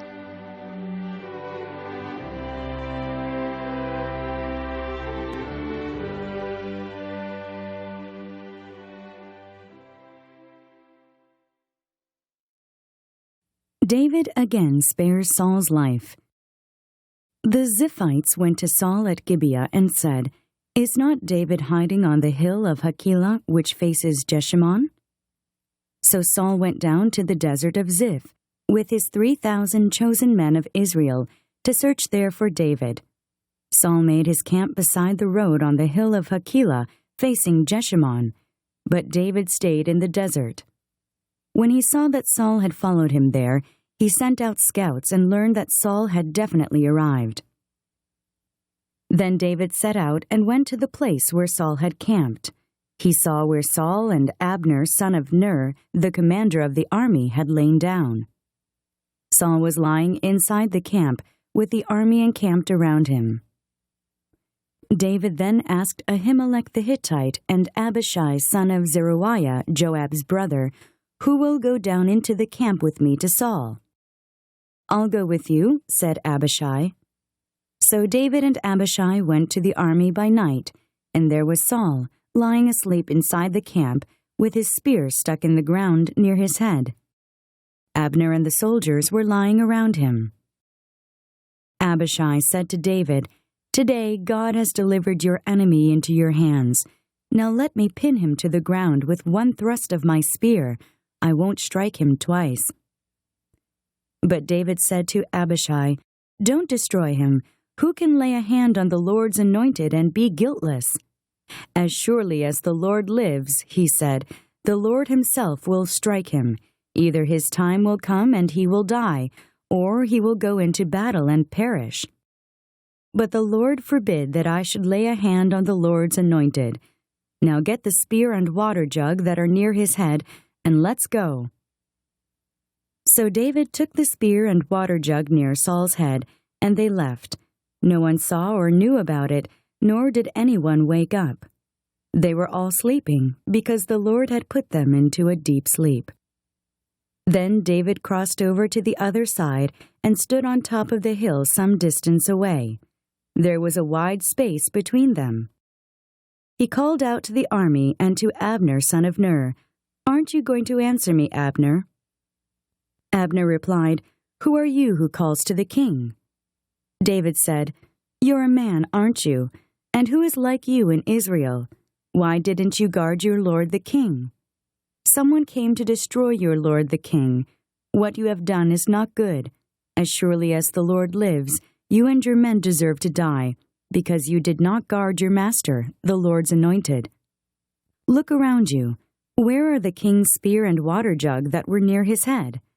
Saul recognized David's voice and said, "Is that your voice, David, my son?"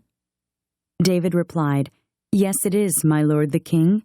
And he added, "Why is my lord pursuing his servant? What have I done, and what wrong am I guilty of?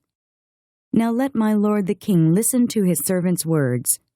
If the Lord has incited you against me, then may he accept an offering.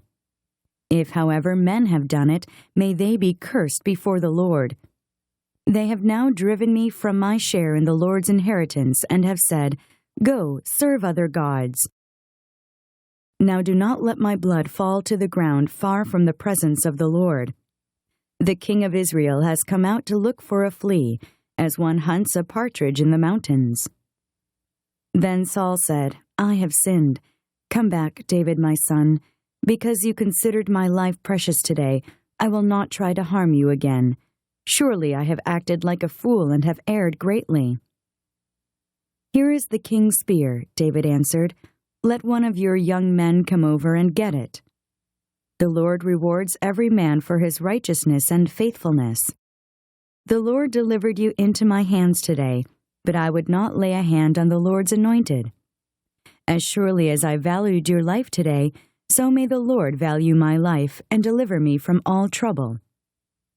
Then Saul said to David, "May you be blessed, my son David. You will do great things and surely triumph." So David went on his way, and Saul returned home.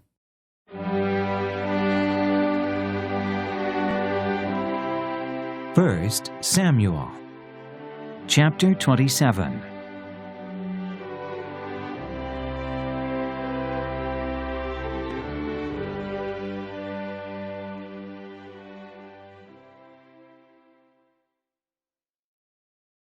David among the Philistines. But David thought to himself, "One of these days I will be destroyed by the hand of Saul. The best thing I can do is to escape to the land of the Philistines. Then Saul will give up searching for me anywhere in Israel, and I will slip out of his hand." So David and the 600 men with him left and went over to Achish, son of Maoch, king of Gath. David and his men settled in Gath with Achish. Each man had his family with him, and David had his 2 wives, Ahinoam of Jezreel, and Abigail of Carmel, the widow of Nabal. When Saul was told that David had fled to Gath, he no longer searched for him. Then David said to Achish, "If I have found favor in your eyes, let a place be assigned to me in one of the country towns, that I may live there. Why should your servant live in the royal city with you?" So on that day Achish gave him Ziklag, and it has belonged to the kings of Judah ever since. David lived in Philistine territory 1 year and 4 months. Now David and his men went up and raided the Geshurites, the Girzites, and the Amalekites. From ancient times these peoples had lived in the land extending to Shur and Egypt.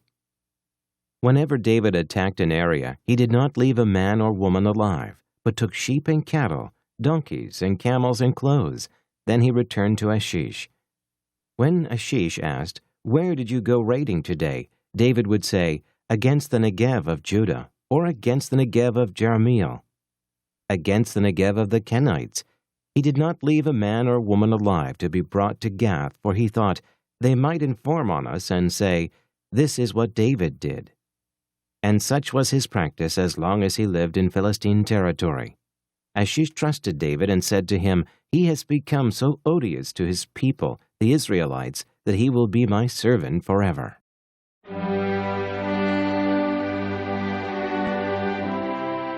1 Samuel, chapter 28.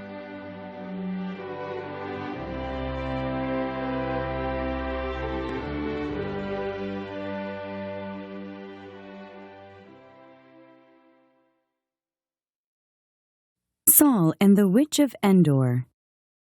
In those days the Philistines gathered their forces to fight against Israel. Achish said to David, "You must understand that you and your men will accompany me in the army." David said, "Then you will see for yourself what your servant can do." Achish replied, "Very well, I will make you my bodyguard for life." Now Samuel was dead, and all Israel had mourned for him and buried him in his own town of Ramah. Saul had expelled the mediums and spiritists from the land. The Philistines assembled and came and set up camp at Shunem, while Saul gathered all the Israelites and set up camp at Gilboa. When Saul saw the Philistine army, he was afraid. Terror filled his heart. He inquired of the Lord, but the Lord did not answer him by dreams or Urim or prophets. Saul then said to his attendants, "Find me a woman who is a medium, so I may go and inquire of her." "There is one in Endor," they said. So Saul disguised himself, putting on other clothes, and at night he and 2 men went to the woman. "Consult a spirit for me," he said, "and bring up for me the one I name." But the woman said to him, "Surely you know what Saul has done. He has cut off the mediums and spiritists from the land. Why have you set a trap for my life to bring about my death?" Saul swore to her by the Lord, "As surely as the Lord lives, you will not be punished for this." Then the woman said, "Whom shall I bring up for you?" "Bring up Samuel," he said. When the woman saw Samuel, she cried out at the top of her voice and said to Saul, "Why have you deceived me? You are Saul." The king said to her, "Don't be afraid. What do you see?" The woman said, "I see a spirit coming up out of the ground." "What does he look like?" he asked. "An old man wearing a robe is coming up," she said. Then Saul knew it was Samuel, and he bowed down and prostrated himself with his face to the ground. Samuel said to Saul, "Why have you disturbed me by bringing me up?" "I am in great distress," Saul said. "The Philistines are fighting against me, and God has turned away from me. He no longer answers me, either by prophets or by dreams. So I have called on you to tell me what to do." Samuel said, "Why do you consult me, now that the Lord has turned away from you and become your enemy? The Lord has done what he predicted through me. The Lord has torn the kingdom out of your hands and given it to one of your neighbors, to David. Because you did not obey the Lord or carry out his fierce wrath against the Amalekites, the Lord has done this to you today. The Lord will hand over both Israel and you to the Philistines, and tomorrow you and your sons will be with me. The Lord will also hand over the army of Israel to the Philistines." Immediately Saul fell full length on the ground, filled with fear because of Samuel's words. His strength was gone, for he had eaten nothing all that day and night. When the woman came to Saul and saw that he was greatly shaken, she said, "Look, your maidservant has obeyed you. I took my life in my hands and did what you told me to do. Now please listen to your servant, and let me give you some food so you may eat and have the strength to go on your way." He refused and said, "I will not eat." But his men joined the woman in urging him, and he listened to them. He got up from the ground and sat on the couch. The woman had a fattened calf at the house, which she butchered at once. She took some flour, kneaded it, and baked bread without yeast. Then she set it before Saul and his men, and they ate. That same night they got up and left.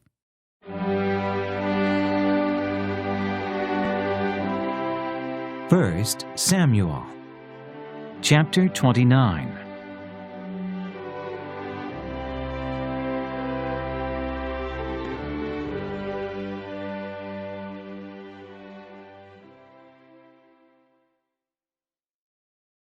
Achish sends David back to Ziklag. The Philistines gathered all their forces at Aphek in Israel, camped by the spring in Jezreel. As the Philistine rulers marched with their units of hundreds and thousands, David and his men were marching at the rear with Achish. The commanders of the Philistines asked, "What about these Hebrews?" Achish replied, "Is this not David, who was an officer of Saul, king of Israel? He has already been with me for over a year, and from the day he left Saul until now, I have found no fault in him." But the Philistine commanders were angry with him and said, "Send the man back, that he may return to the place you assigned him. He must not go with us into battle, or he will turn against us during the fighting. How better could he regain his master's favor than by taking the heads of our own men? Isn't this the David they sang about in their dances? Saul has slain his thousands, and David his tens of thousands." So Achish called David and said to him, "As surely as the Lord lives, you have been reliable, and I would be pleased to have you serve with me in the army. From the day you came to me until now, I have found no fault in you, but the rulers don't approve of you. Turn back and go in peace. Do nothing to displease the Philistine rulers." "But what have I done?" asked David. "What have you found against your servant from the day I came to you until now? Why can't I go and fight against the enemies of my lord the king?"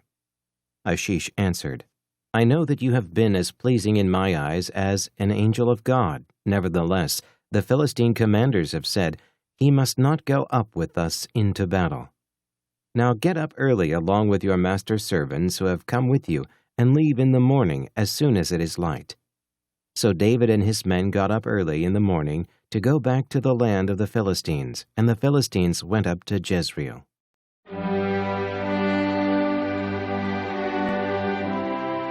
First Samuel, chapter 30.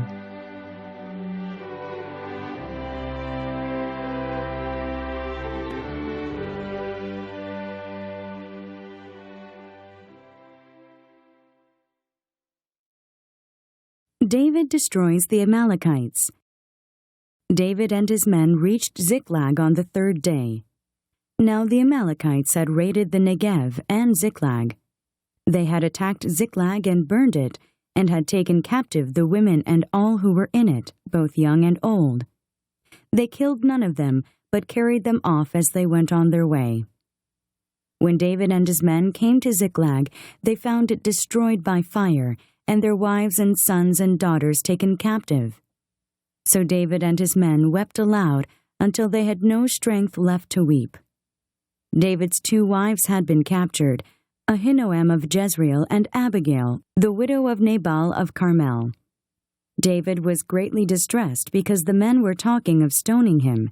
Each one was bitter in spirit because of his sons and daughters. But David found strength in the Lord his God. Then David said to Abiathar the priest, the son of Ahimelech, "Bring me the ephod." Abiathar brought it to him, and David inquired of the Lord, "Shall I pursue this raiding party? Will I overtake them?" "Pursue them," he answered. "You will certainly overtake them and succeed in the rescue." David and the 600 men with him came to the Besar ravine, where some stayed behind, for 200 men were too exhausted to cross the ravine. But David and 400 men continued the pursuit. They found an Egyptian in a field and brought him to David. They gave him water to drink and food to eat, part of a cake of pressed figs and 2 cakes of raisins. He ate and was revived, for he had not eaten any food or drunk any water for 3 days and 3 nights. David asked him, "To whom do you belong, and where do you come from?" He said, "I am an Egyptian, the slave of an Amalekite. My master abandoned me when I became ill 3 days ago. We raided the Negev of the Kirithites and the territory belonging to Judah and the Negev of Caleb, and we burned Ziklag." David asked him, "Can you lead me down to this raiding party?" He answered, "Swear to me before God that you will not kill me or hand me over to my master, and I will take you down to them." He led David down, and there they were, scattered over the countryside, eating, drinking, and reveling because of the great amount of plunder they had taken from the land of the Philistines and from Judah. David fought them from dusk until the evening of the next day, and none of them got away, except 400 young men who rode off on camels and fled. David recovered everything the Amalekites had taken, including his 2 wives. Nothing was missing, young or old, boy or girl, plunder or anything else they had taken. David brought everything back. He took all the flocks and herds, and his men drove them ahead of the other livestock, saying, "This is David's plunder." Then David came to the 200 men who had been too exhausted to follow him and who were left behind at the Besar ravine. They came out to meet David and the people with him. As David and his men approached, he greeted them. But all the evil men and troublemakers among David's followers said, "Because they did not go out with us, we will not share with them the plunder we recovered. However, each man may take his wife and children and go."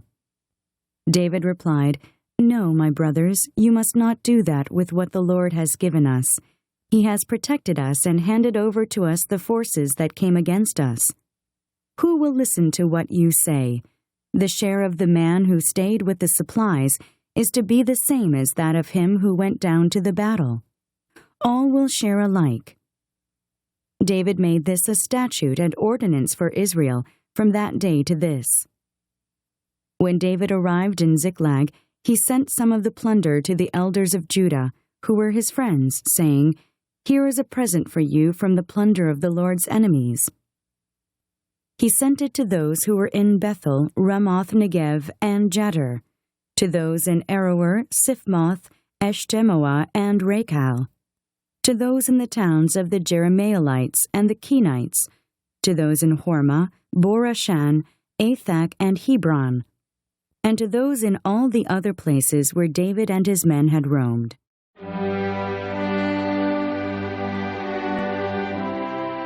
First Samuel, chapter 31.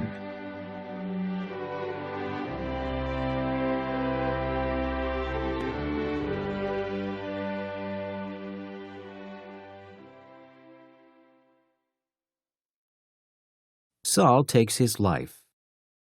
Now the Philistines fought against Israel. The Israelites fled before them, and many fell slain on Mount Gilboa. The Philistines pressed hard after Saul and his sons, and they killed his sons Jonathan, Abinadab, and Malchishua.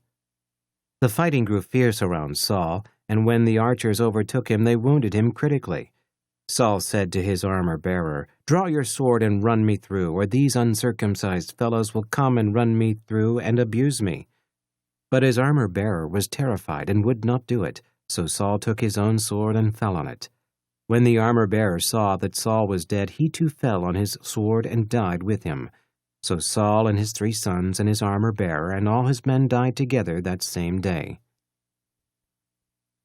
When the Israelites along the valley and those across the Jordan saw that the Israelite army had fled and that Saul and his sons had died, they abandoned their towns and fled, and the Philistines came and occupied them. The next day, when the Philistines came to strip the dead, they found Saul and his 3 sons fallen on Mount Gilboa. They cut off his head and stripped off his armor, and they sent messengers throughout the land of the Philistines to proclaim the news in the temple of their idols and among their people. They put his armor in the temple of the Ashtoreths, and fastened his body to the wall of Bethshan. When the people of Jabesh-Gilead heard of what the Philistines had done to Saul, all their valiant men journeyed through the night to Bethshan.